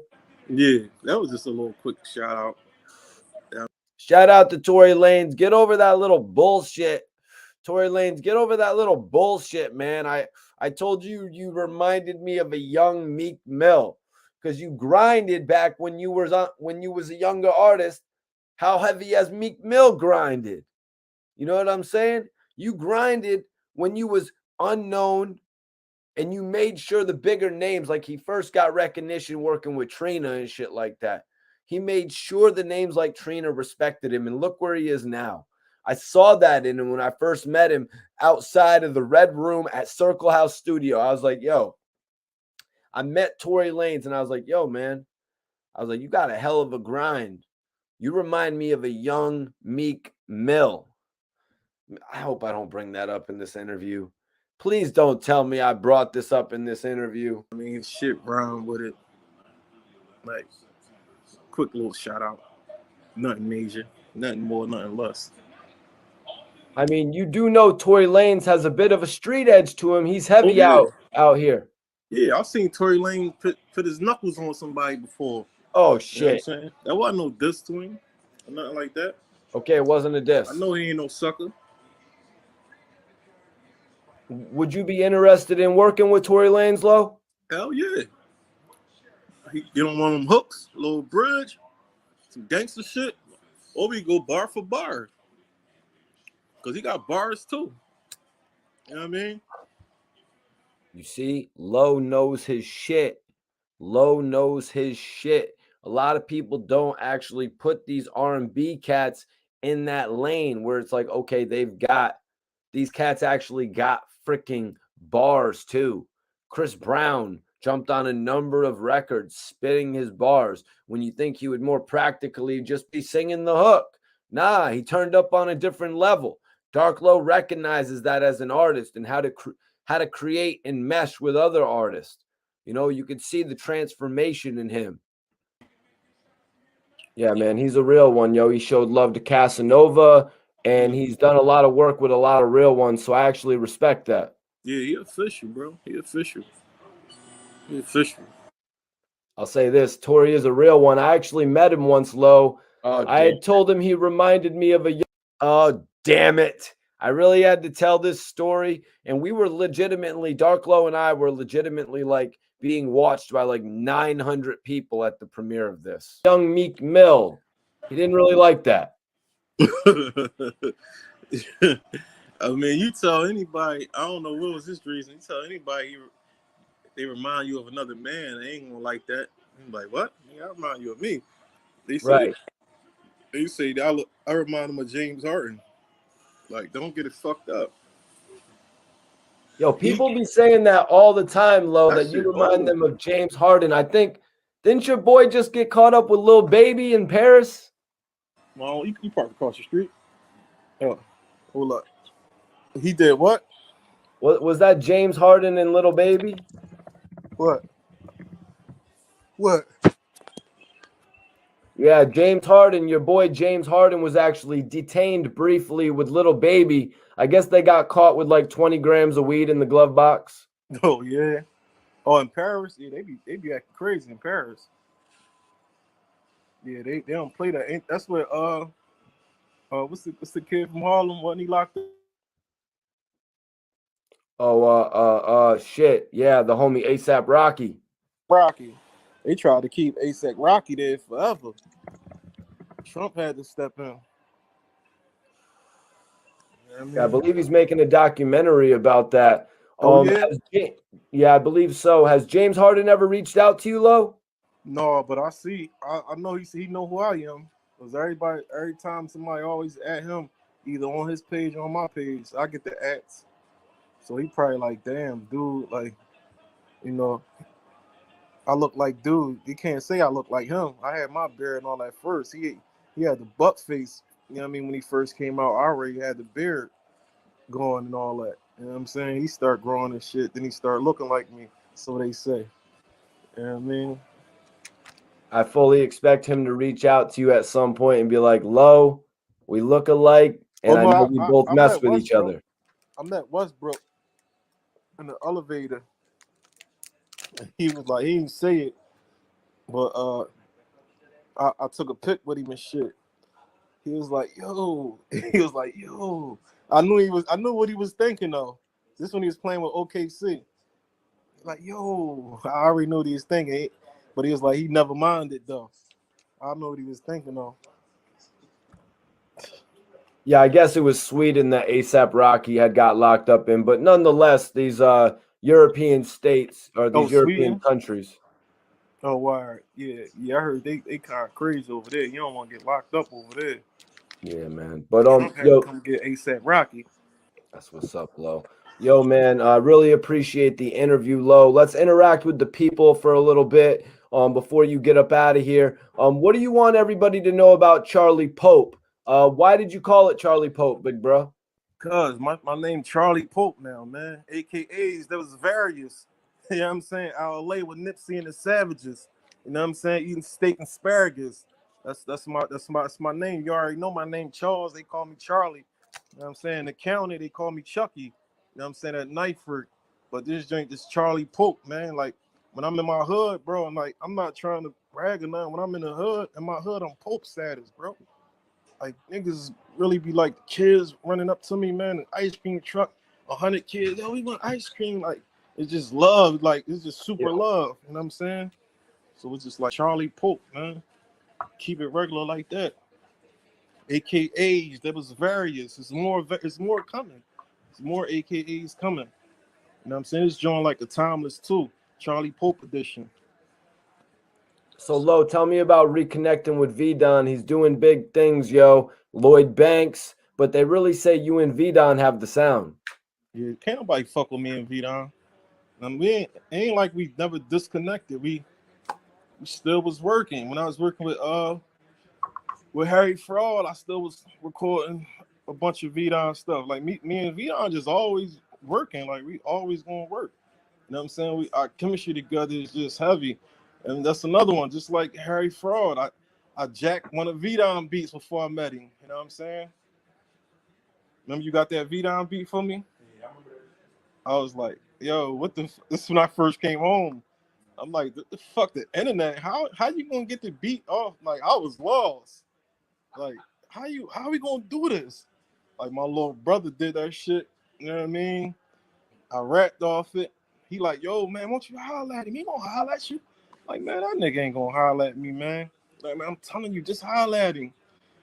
So, you mean he hollered at him for me. And that shit was just on from there, bro. I jacked like 3 of V-Down beats. But you know, Lo, I had to ask you, you made reference to Prodigy on your album Borrowed Time. You know, one of his most classic lines. You stab you in the face with your nose bone. Can you tell me your thoughts? I remember the first time I ever heard that shit. I remember the first time, like vividly, that I ever heard that bar. Like, he said, damn, he said, stab your brain with your nose bone. Like, he gonna do some like, that was the hardest shit ever. When I heard that shit, I was like, bro, Prodigy, my favorite rapper. It's period. I remember the first time I heard that, man. That shit was just crazy. So I always wanted to incorporate it in one of my bars. So, you know what I mean? I just put it in there, man. Just like Prodigy was on my mind at that time when I was writing that bar. You know what I'm saying? He was just on my mind at that time. But yeah, the first time I heard that bar, I said, yo, I was a young boy. I said, yo, what the fuck? I said, yo, I had to like really ponder on that shit for like a half hour. Like, then that shit was just stuck in my head for the rest of the week. Stab your brain with your nose bone. Like, you tell a nigga, yo, stop playing me, man. I'll stab your brain with your nose bone, man. Stop playing me. Like, that was a different type John, man. That was a whole different type John. And then when I get off here, I'm gonna go on my live and play some new shit from V-Don. Me and V-Don album, Charlie Pope. So when y'all here, when I leave off here with my bro Mikey T, go on my live. I'm gonna let y'all hear some exclusive shit. But yeah, that Prodigy bar was heavy. And right now, I am posting Dark Low's YouTube. I'm posting Dark Low's YouTube, so I want everybody to subscribe to Dark Low. So break it down for me, man. How did coming to work with Havoc actually transpire, Low? It's my label, man. Like, damn, I'm really getting into it all here, man. I'm really getting into it all here, you guys. I went into obviously deep into Borrowed Time, being that it had been released. We're getting into the Charlie Pope, his follow-up with V-Don, and now I'm even asking him about working with Havoc. You know, he had the classic line about Prodigy, the classic Prodigy line, but now he actually released Extreme Measures with Havoc. Let's hear what he's got to say, you guys. I really appreciate everybody tapping in for this live watch along, doing something a little bit different for the live tonight. You know what I mean? Got to do a little bit different content. We can't just be so repetitive every single night with the news. We got to do different things on here. We got to interact in a different way. Hope y'all are enjoying it. Let's get back into it. My lawyer was my entertainer lawyer. He was saying something about Havoc. It was just some regular, like, yeah, I gotta do this with Havoc. I'm like, what Havoc? He like, Mob Deep. I'm like, yeah, tell him I need a beat or something. You know what I mean? So he sent the beat right over. But Hav already, you know what I mean, was liking my picks though before that. You know what I'm saying? It was like, damn, Hav liking my shit. Like, you know what I mean? To me, that was like Jay-Z or one of them niggas liking my shit. You know what I'm saying? Like damn, Havoc like my picks. You know what I'm saying? So it was just like, yo, he know who I am. Tell him to send me a song or whatever. He sent a song with him on it. It was his beat and he rapped on it like, yo, get on this. That shit was goofy. So I said, man, listen, man, just send me a pack. Let's knock an album out, man. You're like, man, damn, I ain't think you want to do a whole album. Let's get to it. So we did that, man. We recorded the album in like, I'm gonna say 2.5 weeks. That's just at the most. I don't even think it was that long. It's in the studio every day, man. Just recording 3-4 songs a day. You know what I'm saying? Just recording. The shit was just, it's a good feeling. You know what I mean? Like when Havoc shit, when me and Havoc shit come out, y'all can wrap it up, man. y'all can wrap it up. I promise. That's coming after me and Vidon drink. You know what I mean, hopefully I'm still out here when that drink come out. You know what I mean? But if not, y'all know y'all got live music from Dark Low. You know what I mean? When I gotta go up back in, y'all know it's a lot of music coming for sure. Lo, you also posted pictures with the legend, the realist, Cormega. Where did that connection come from? Cormega, I named my son after Cormega. You know what I mean? And just like the internet, you know, the internet got its goods and it got its bads. That was a good one. You know what I mean, I connected with Mega. Always been a fan of his, just lyrically, like underrated. One of the greatest lyricists ever. You know what I mean? So we linked up. I mean, he came down Philly. We got a track together. I mean, thorough, down to earth. You know what I mean? Always one of my favorites on the bridge. So let's shout out to Cormega, man. I really appreciate Cormega showing me love over the years. He actually gave me a shout out on his website because we had done a blog speaking about Haiti. You know, we had done also an interview as well. Bangum Smurf had originally put me on to Cormega, and he actually is a really good dude, man. Talk about the interlude, man. The interlude from 50 Cent's Get Rich or Die Trying. Here we go. Here we go. The 50 Cent topic, you guys. Let's get it. Yeah. When I'm right, I'm right. When I'm wrong, I could have been right. Yeah. So I'm still right. Yeah. Yeah. That was Harry Fraud shit he put on there. Like, I didn't even know that shit was on there until it was done. But everybody feel like that unless I'm just like a psychopath or some shit like that. Like, I feel like, though, when I was wrong, I could have been right. Does everybody really feel like that, or was Terrence Howard bugging when he said that shit? All I had to do was just do that, so I still could have been right. All I had to do was that. You know what I'm saying? So that was accurate. You feel me? Shit was accurate. Salute to Terrence Howard. He's definitely a genius on the screen. Yeah, shout out Terrence Howard. Has 50 has it was crazy how much love they were showing Terrence Howard at that versus. Has 50 Cent inspired you in any ways, Lo? Absolutely. 50 inspired me, like, Get Rich or Die Trying, many, man. Just like seeing his come up. I remember 50 before. A lot of people didn't know 50 with the when he first came out. You know what I'm saying? I think it was with Universal with what was the name of the song? I forgot the song. That's right, that's before he got shot up. You know what I'm saying? Like, damn, dude, yeah, he hard as shit. Came out with the Rob niggas in the industry. Came out with that song. How to Rob. How to Rob. I was wondering, you guys, because you know, I immediately wanted to say How to Rob, right? I immediately wanted to say How to Rob, but I was really feeling like Dark Low was talking about Rowdy Rowdy, because 50 Cent had another early song called Rowdy Rowdy. I kind of felt like he was talking about that, but I really wasn't sure if he was just talking about How to Rob. But obviously he wasn't, because he said then. Now I don't know. I don't know the time frame off the top of my head. I just know that Rowdy Rowdy. I think Rowdy Rowdy and How to Rob, weren't they both used in the same soundtrack? I'm racking my brain right now trying to remember that. You know what I mean? I think you mean Columbia Low. I mean Columbia. Yeah, my bad. Columbia. How to Rob. You know what I'm saying? Life's on the Line, where they filmed a little old school video. Yeah, he came out with, I think the song was called Holy Quran or something like that. The Ghetto Quran. Quran, you know what I mean? So I was up on him, like, damn, all right, boy, all right. Then he got shot. Like, damn, his career over, you know what I'm saying? But the way he just came, like, after that, the way he just came back was just like, all right, just fuck everybody. We going at this shit, you know what I'm saying? And that shit made him, man. That shit made him. Yeah, you gotta go through. That's why I say, man, I fell down and I got up. You know what I mean? Sometimes you gotta fall down just to get up. You know what I mean? If he never got shot, and he probably would have just been a regular artist, you probably wouldn't even know who he is right now. You know what I'm saying? He got shot. Interesting that Dark Low says that, you guys. Very interesting that Dark Low says that. I think it's a much more in-depth topic than we could really get into right now.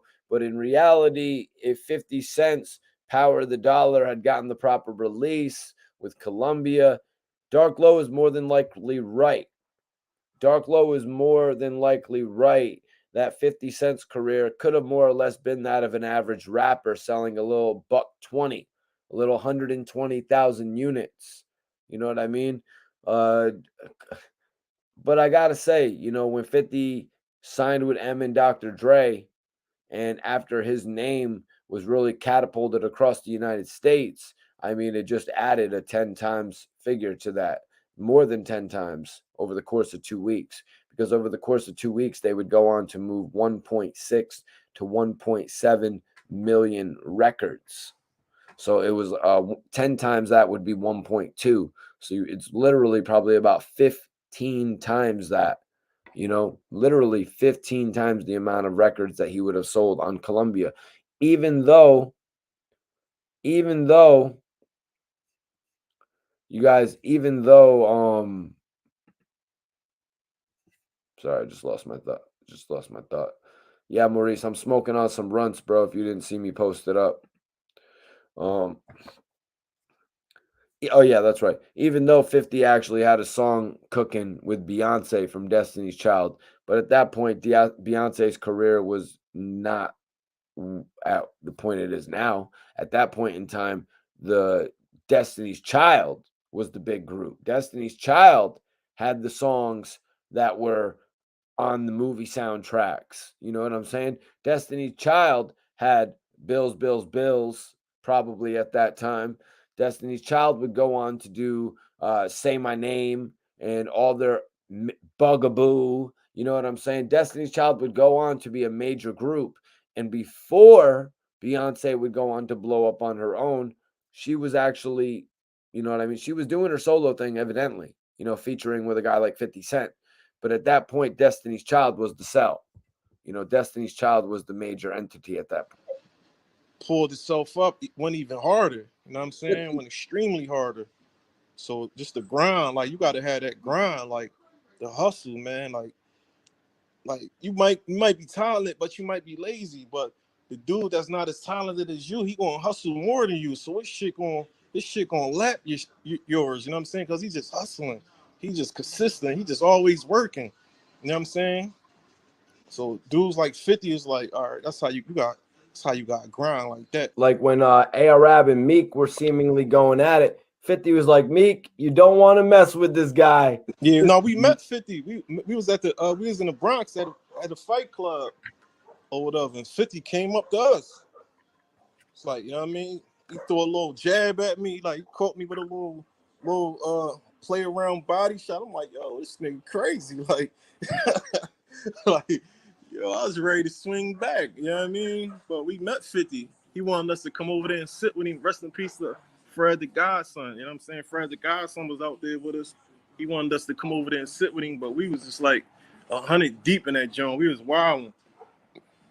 So we ain't really never get to highlight him on a heavy personal tip. But yeah, 50 definitely came through, walked through the crowd and stopped and showed love. You know what I mean? What do you want everybody to know about Charlie Pope? Why did you call it Charlie Pope, big bro? Cause my name Charlie Pope now, man. AKAs, there was various. You know what I'm saying? Out of LA with Nipsey and the Savages. You know what I'm saying? Eating steak and asparagus. That's my name. You already know my name, Charles. They call me Charlie. You know what I'm saying? The county, they call me Chucky. You know what I'm saying? At Knifeford. But this drink is Charlie Pope, man. Like when I'm in my hood, bro, I'm not trying to brag or nothing. When I'm in the hood, I'm Pope status, bro.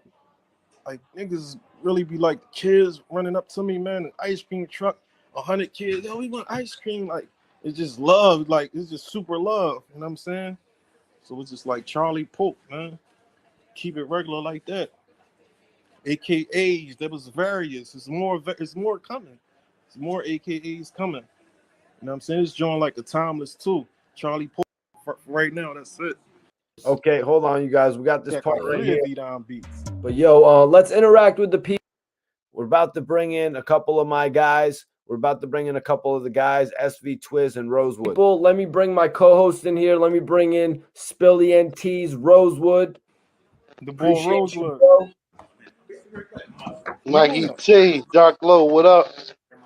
Classic. And then I also want to Everybody bring in in the chat, what up? Like?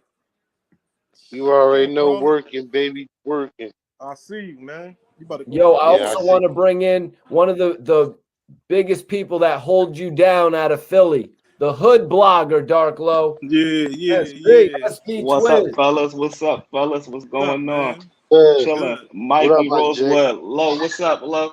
What's up, Shit. Rosewood? Man, What up, my Jay? Chilling, man. Yep. Get the camera situated, Twiz. This shit is classic. I'm good. Can y'all see me clear?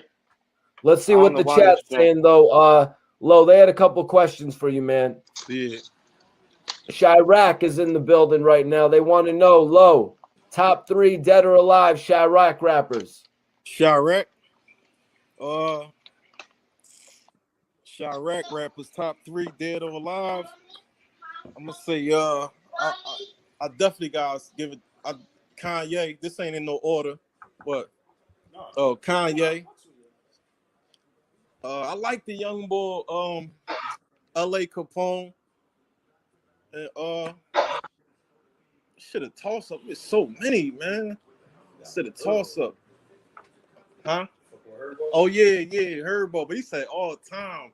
So so many. Like I definitely fuck with LA Capone music. I'm just really getting up on this shit. I know he been dead for a while, but you know what I mean. Herbo. I'm gonna say Kanye. It might change tomorrow or something. Over for right now, that's it. That's what's up. That's what's up. Twiz, you got a top 3 Chirac rappers? Man, you know it. It was like for me, it would be Vine, King Vine, Chief Keef, and Dirk. Even though Dirk not like a straight rapper, but that's like my top 3 right there out of Chicago. Hey, Maurice Scott trying to do right. Then I went left. That was a really good interlude, Lo. I was really, you know what I mean? I was really floored by that interlude, how much I actually liked it.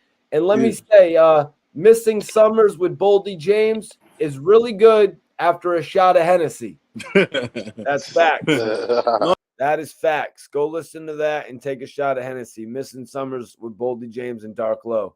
That is facts. I'm trying to do right, then went left. You can't tell me like when you be doing right, man. You just want to do right, everything going right, then shit just fall apart, man. Everything start going left, man.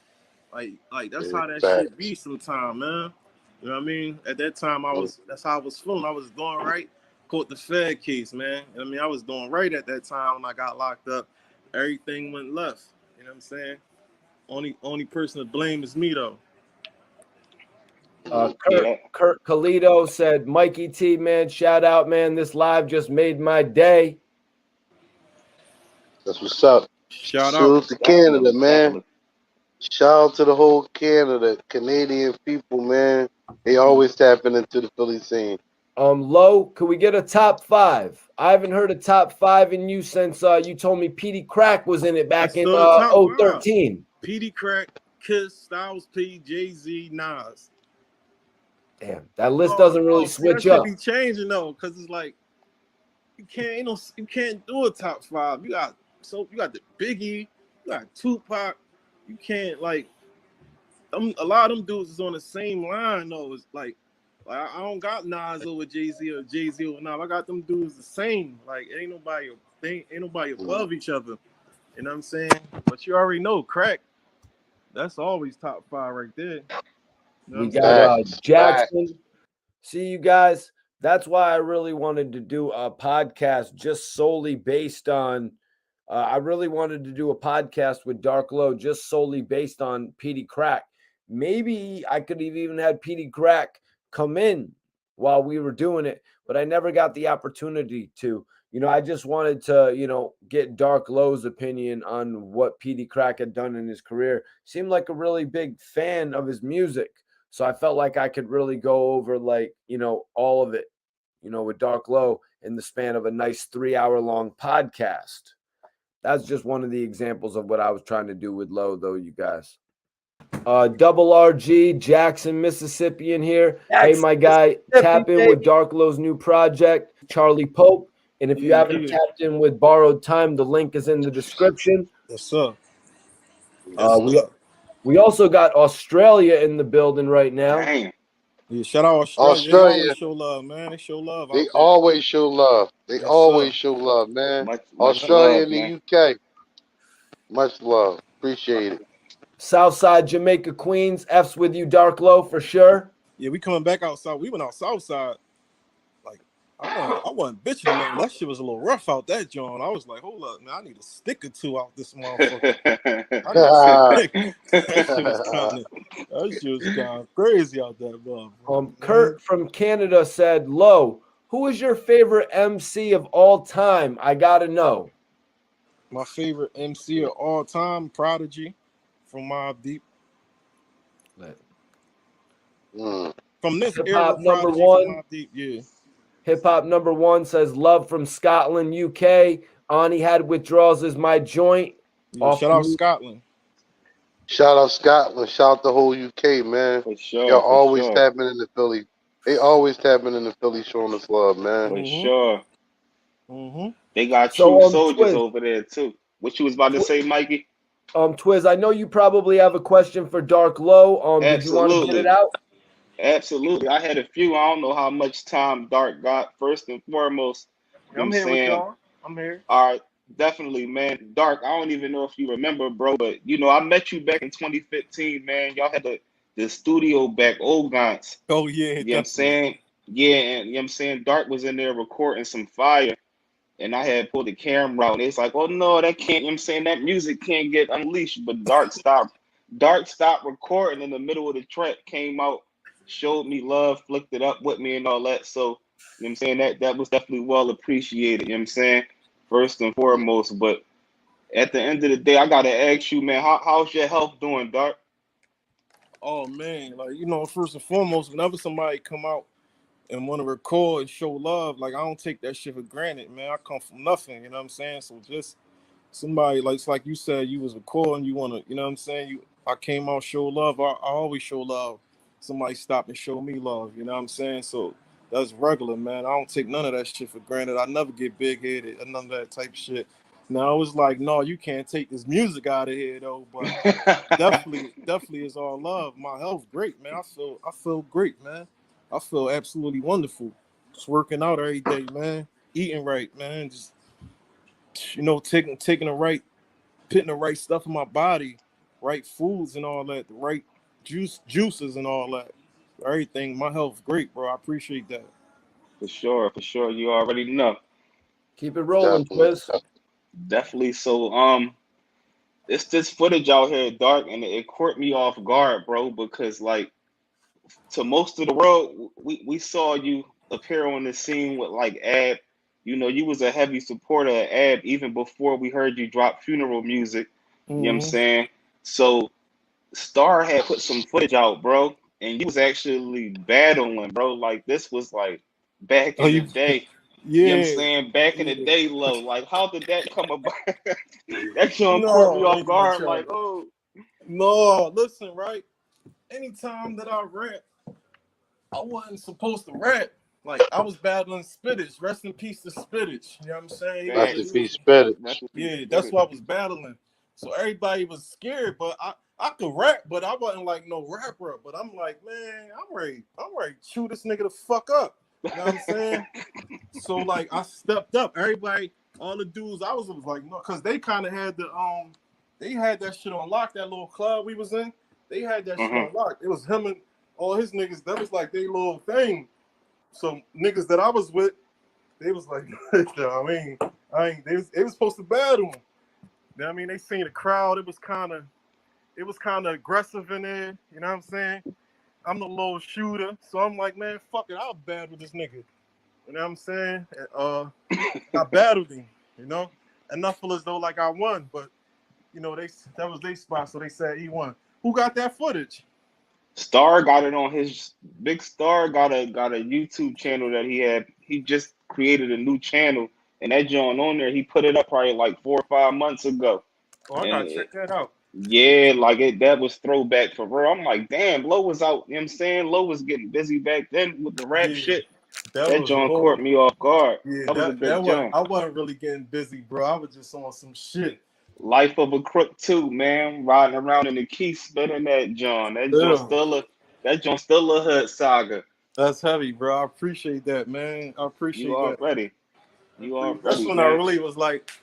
That's when niggas start jumping out on me, and I'm like, yo, who the fuck is he ready? Oh, he about to be a shootout? Niggas is like showing love. That's when it was like, hold up. You know what I'm saying? Because Philly hard, bro. Philly don't like nobody. Niggas will walk past you, they Facts. know you rap. I ain't, man, whatever. But like, niggas was really like, damn, Dark Law, I fuck with you. That's how I knew it was something different. Like, damn, these niggas really fucking with me like that. You know what I'm saying? Facts. So that's You how I knew know, it was like, all right, that's what Ab was like, all right, you gotta stick with it. Ab, like, bro, you gotta make yourself an Instagram. Everybody keep asking me, what's your Instagram? This was like for 6 months. I did a song with Ab, Blow Part 1. He like, man, you gotta make an Instagram. At that time, I'm like, man, I'm fresh home. All right, what the fuck is an Instagram, man? Like, what is this? You talking about Instagram, bro? I ain't on that type time. You know what I'm saying? But he really made me make one. And you know what I mean? It was like, all right, this shit serious. The first day I made one, I had like 400 followers. You know what I'm saying? First day. So it was like, oh, dang, all right. I see what you're saying now, Ed. facts. Yeah, that was heavy, man. And you know, how was it with your experience, getting to go out Cali and getting embraced by Nipsey Hussle? Like, Yeah. What'd you say, bro? My bad. no, it's good. I was saying, how was it when you got a chance to go out Cali and get embraced by Nipsey Hussle the way that he embraced you? It's actually a really great question. That's why I was just like, yo, Twiz, do your thing, bro. Because I knew I could just put it up in Twiz's hands. Twiz actually has a new clubhouse right now. That shit just feel different, man. Like, I'm telling Mandatory call outs. Pretty crazy name. you, bro. You from Philly, bro. This shit is not like nobody really like nobody in Philly. You know? Well, now it's a little more friendly, but back in that time, I'm running with Ab. Ab talk big shit. Niggas hate Ab. You know what I'm saying? So it's like, hold up. You know what I'm saying? Go out. I'm out Cali just off rap. You know what I'm saying? It was just like, felt great. Then the way Nipsey Hussle just approached me that day that I remember vividly, I came back to Philly on the airplane, just like I was in a daze, like damn. Not only Nipsey Hussle, Big U, a few other people out there just embraced me, like, you know what I'm saying? It was just a real good feeling, man. Yeah, that's love. You know what I mean? So Well, this is another question right here. Live Life Free Forever says, how does Low feel about people saying he should join Griselda? that's my folks, man. You know what I mean? That's my people. You know what I'm saying? Like Westside, For everybody who's been waiting for it. man, Westside came to see me when I was in the hospital, man. They drove to Philly, him and Benny Real came to shit. see me while I was in the hospital. It's my people, man. That's my folk. Just cause y'all Sturdy. see people together, that don't mean that all right, I gotta go sign with them or nothing like that. That don't mean that. That's my family. You know what I'm saying? Not saying that I won't fuck with them, but I'm just saying like that's family first. So you always gonna see me and Griselda together. Like I said, I just got some beats from Derringer. Shit's crazy. Like it's just family, man. We all in the same line, man. We all on the same type time. You know what I'm saying? So we always gonna connect. All right, I'm going to take this one around the board. There's apparently a new versus that's just been confirmed. The Locks versus Dipset versus. What? All right, guys, I think I made Guys, I'm going to let this run. Just because I think I made a really extremely bad prediction in this. We got to see how bad of a prediction that I made. Let's see what I had to say about this, man. We all know that I'm gonna be the butt of the joke on this one for the Dipset and Locks. You know what I mean? The Dipset and the Locks versus. Let's see what I had to say, man. Y'all know I'm gonna bug out on this. It's just been confirmed. Low, you want to Yo. start it off, man? Who do you got in that Don't verse? even ask me about who I got, bro. Don't even play with me. You already know the locks, bro. LOX. What they gonna do when they put dope money on, man? What Dipset gonna do when they put that on, man? Twiz, you got the locks? Of course, I don't even like that verses, man. That verses don't make too much sense to me Yeah, because don't, Dipset, right? yeah, they got too Don't. much like Dipset got like too much party music and stuff like that. Man, they needed they should have bust state property back out or something, man. You know what I mean? Yeah, Yeah, right. Rosewood, who do you got, bro? I'm going with the Locks on that one. All right, I guess I'm the odd man out because I'm going Dipset. Oh man. My God. Come on. And I really had to do that. I really had to be the guy who went for Dipset in the verses. Jesus. How am I that guy that went for Dipset in the verses, you guys? Wow. That one kicked me in the ass right there. Let's see if the guys clown me on that one yet. Salute, Liam. Appreciate you for tuning in. What up, Aid? What up, Poppy? What up, Twix? we bang with Dipset, but over the Locks though. They talk a different lingo. Once again, coming from Philly, bro. Once again, coming from Philly. When State Property and Locks was going at each other, niggas was like, yo, I'm fucking with the Locks. Like, this was the only time where a nigga could be like, bro, I don't give a fuck. I'm fucking with Kiss, man. Like, I don't care if they dissing Bean. That was the only time you ever seen some shit like that. Yep. Like, you know what I'm saying? So it's just like the Locks really raised a lot of niggas from Philly, man. Facts. The Locks was the only the Locks was the only niggas that could have took state property to war on the battling tip, and they still had the red carpet laid out for them whenever they came out. Fully. Yep. That. Yeah. My guy Double G said, shout out Dark Low the Sturdy. Rob V says, blow 3, still super fire. Kayla Collins, what's going to Kayla? Make sure you check out Dark Low's new album, Charlie Pope. Jamar says, ask Low on his thoughts on that Ron Harvey project and the impact it had on the streets. I want to ask that to you, Twiz, being a listener of the Ron Harvey project. How much of an impact did that have on the streets for Dark Low in making his name more valuable and solid? Man, it Ron Harvey, what made Ron Harvey special was Dark talk and the lingo that he talked, but he brought light to like a lot of young niggas to who Ron Harvey was. You know what I'm talking about?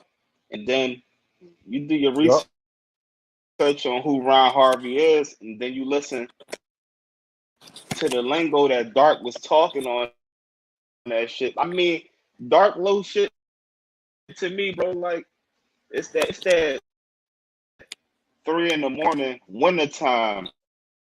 You riding in the bombed out Keith. You know what I'm saying? The world bombed out. Like, you know what I'm saying? You know, that's a good way to put it. That's a good correct. Like the shit just gets you in a different mood. It's like listening to Panero or something, bro. You put style shit on, it puts you in a certain mode. You know what I'm saying?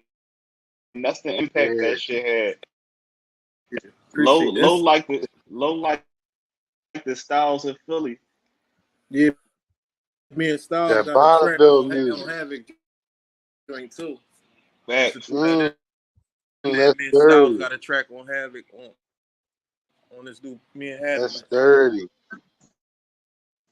That's dirty right there. That Lady vaudeville Douglas, music. Facts. Lady Douglas says that new 100 proof is fire. Appreciate that. We can't forget SK Tells too, man. That joint, you know what I'm saying? Yeah. That was like when I first was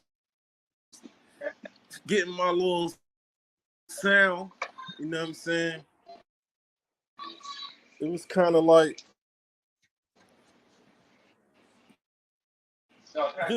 just me trying to recognize myself as an artist. You know what I'm saying? But that shit was grimy of the grimiest. Facts.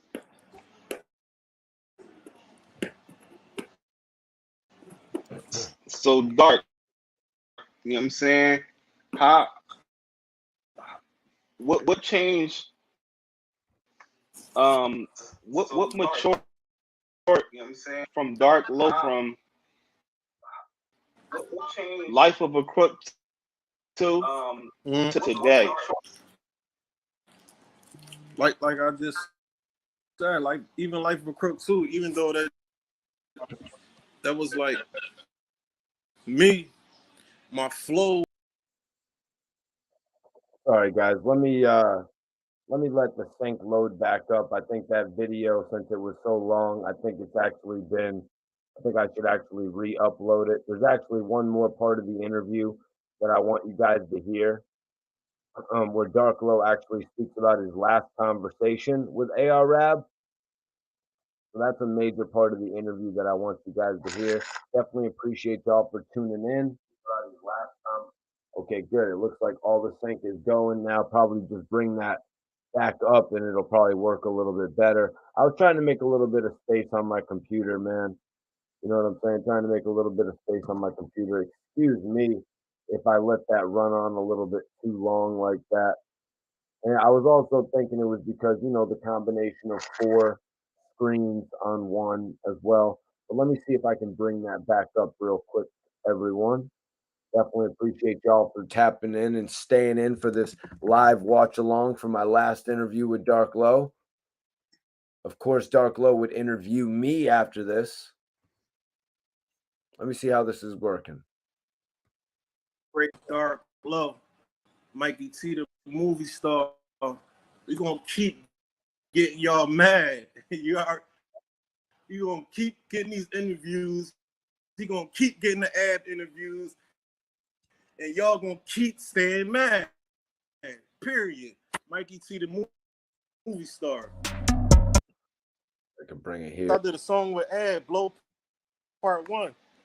He like, man, you gotta make it Instagram. At that time, I'm like, man, I'm fresh home. What the fuck Past this. is an Instagram, man? Like, what is this? You talking about Instagram? Over the locks, though?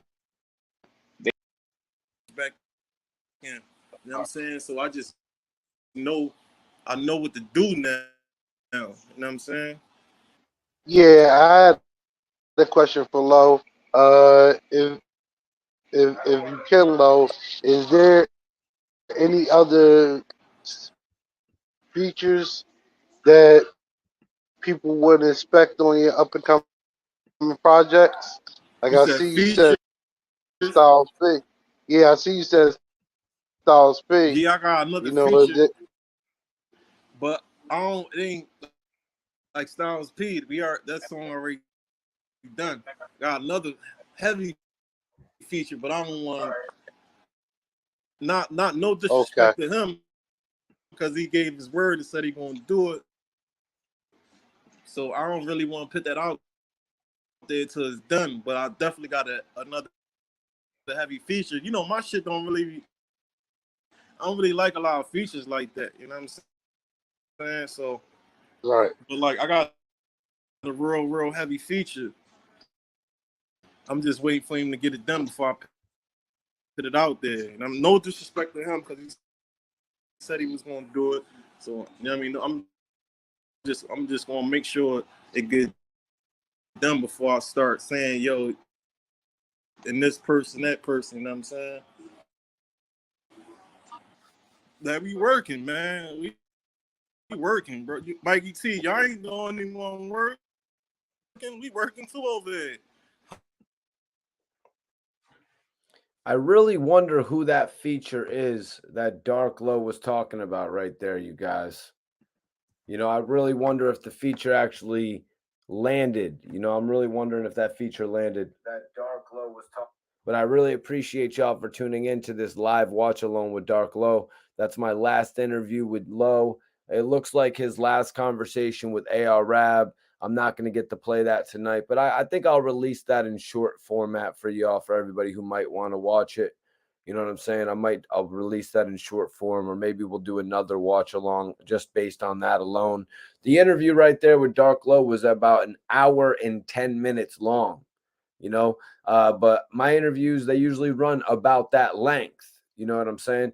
The live podcast, I mean, sometimes if we're interviewing on a live podcast, that interview could go about 2.5 hours long. You know what I'm saying? But I hope everybody enjoys this format. You know, sometimes we got to get out of the box with it from just coming on here with the news. You know what I mean? I'm always doing my live interviews. I do my news updates, and I also do these interview watch alongs. So y'all need to stay tuned for it. Do we have any open questions? Do we have any open questions tonight?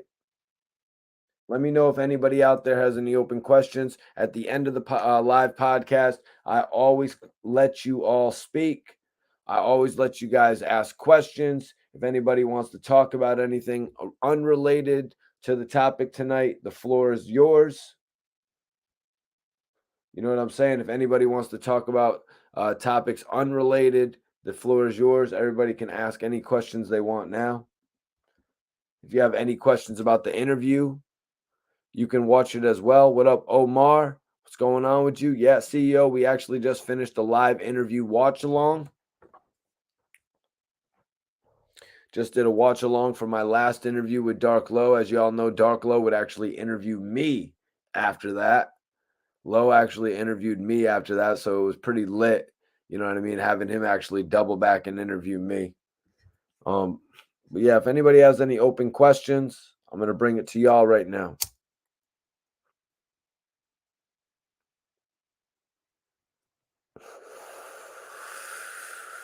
Any questions pertaining to hip hop and shit like that? If anybody has any questions pertaining to hip hop right now, this is the chance to ask it. Let me check out what the poll is. Oh, yeah, that's right. Vote in the poll right now. Vote in the poll. Who do you got as a better artist? Who do you got as a better artist, you guys? Jadakiss or Beanie Siegel? Right now, Jadakiss is leading with 76% of the vote. Pretty heavy lead right there, man. Can't believe that.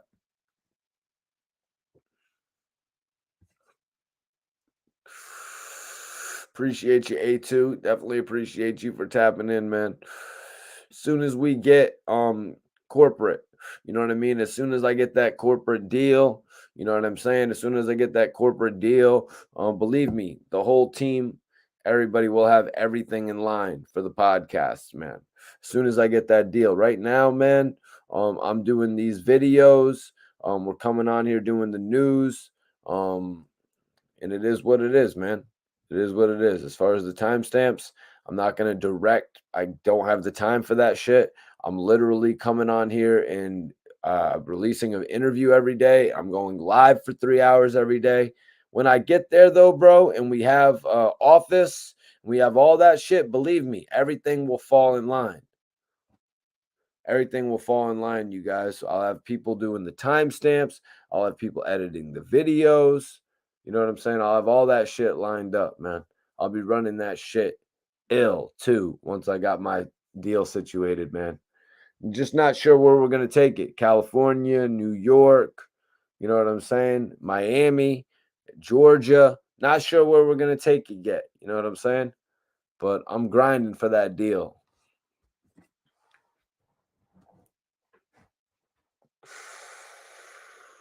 Definitely appreciate y'all for tapping in tonight, man. I really hope everybody enjoyed the live watch along format. If anybody has any questions or if anybody wants this video to go longer, y'all could send in a super chat. You know, a super chat will always make the video go longer. But I think it was a dope live. I showed a lot of the Dark Low interview. I'm gonna have to go back and actually probably put out a little bit more of it because of the fact that I didn't get to finish it. And you know, there's a last portion there that I think was pretty heavy that I wanted to talk about. I don't know. But you know, I'm gonna come back on here and do watch alongs for a lot of my interviews. The next one, I got a couple planned in the future. I'm not gonna, you know, let the cat out of the bag, you know what I'm saying, so to speak. I'm not gonna let the cat out of the bag. Everybody on here, shoot me a follow. Whoever follows me, I'm gonna follow y'all back. Any hip hop related questions, if anybody has any in-depth questions they want me to answer, shoot a super chat through, man. Who was bigger, Death Row or Bad Boy at its height? Bigger at their height. At their height, it was definitely, and this isn't overall. We're not talking about overall. I'm not expounding on that right now. At their height, it was Death Row because Death Row actually had Tupac, they had Dr. Dre, they had Snoop, they even had a group. You know what I mean? They had all these major selling recording artists all height at the same time. You know what I mean? All at their height at the same time. Now Puff had Big, he had Mace, he had himself. You know what I'm saying? He had all them at that point in time when they were really rocking heavy. Afterwards, Puff had another roster. He had he had Black Rob. You know what I'm saying? He had Loon. He had G Dep. He had a couple others. He had Mark Curry was rocking over there for a little bit, if I'm not mistaken. You know, he was doing some shit on the R&B tip. He started dipping into the television. All of these were not reaching his height once again. You know, all of those was not reaching his height once again, though. Exactly. He had 112. He had total. But again, those artists were really not of the look at their ability to, you know what I mean? 112. Don't make me bring up 112's catalog right now. I did love Slim on that Get Out record though. Slim was dope. I was really hoping that Slim could take on a solo career. I think it was on he was on a song called Get Out with Shine, which was really dope. But yeah, no, did he add a lot of people on his roster? That's without a doubt. You know what I mean? Total, Big jumped on their song. Probably helped them go gold if memory serves. Maybe it was platinum. You know, but we're not really going over that today. But I think we might have to go over some Biggie uncovered history in the future if y'all are very interested in it. You know what I'm saying? I was talking to my guy RBH about a few things. Also, we got a food show in the works. You know, there's a lot of places in Connecticut that we want to go to and try their food and have some hip hop conversation while we're eating and shit like that, because that's just the natural thing of what we do anyways. You know what I'm saying? When we get together and go out to eat, whether it's for steaks or sandwiches or pizza, whatever we're going to get. They're even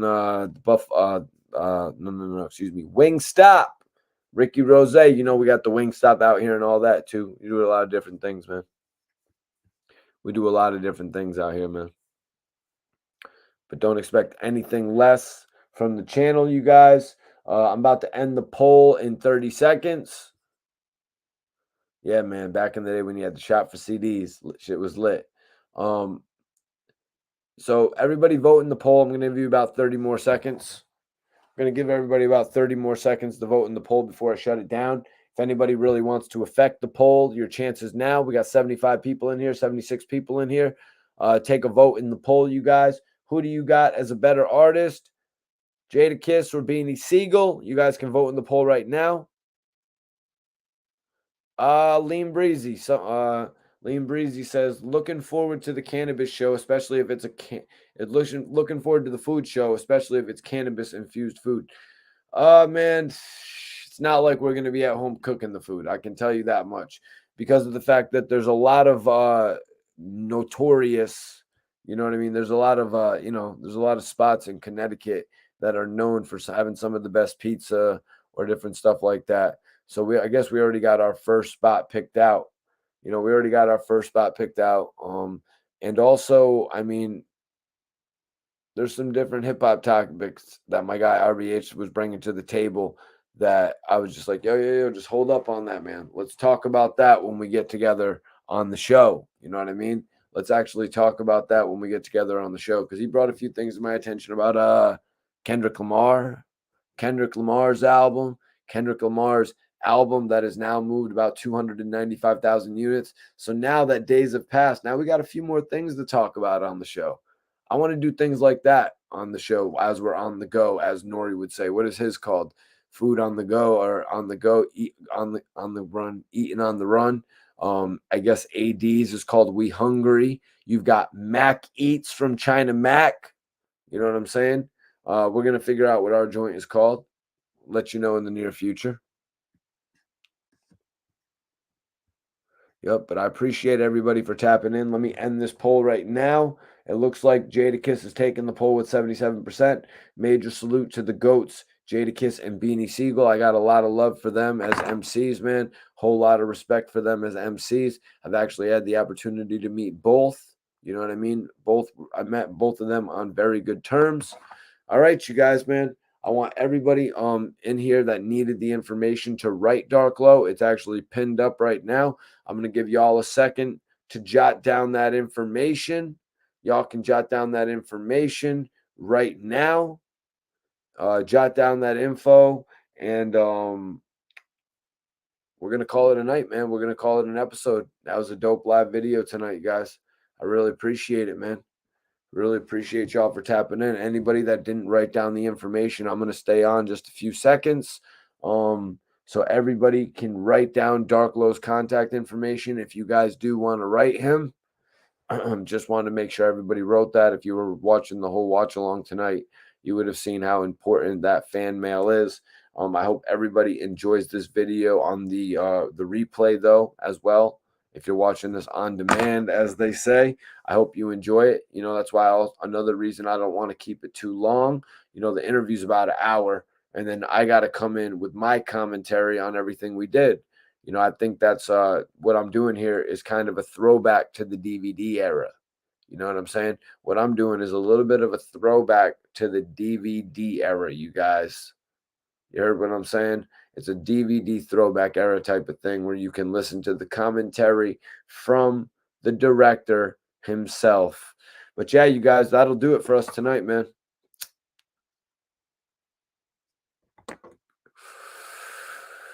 That will do it for us tonight. Guys, I want y'all to subscribe to the channel.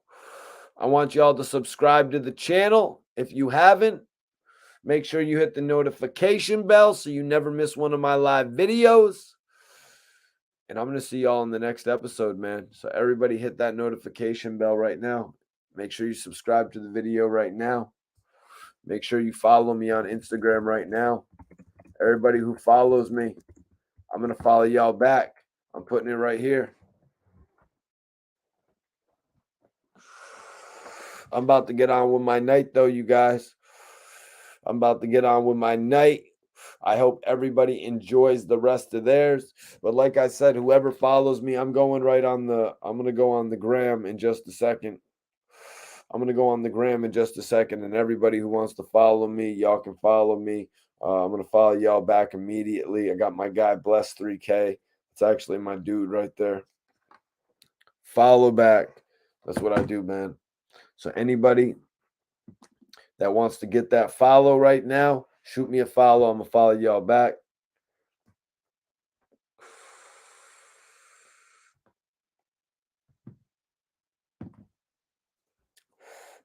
And I'll see y'all in the next live video. Make sure you don't miss it, man. Make sure you don't miss my live videos, you guys. Mikey T, the movie star. And I'm out. Peace.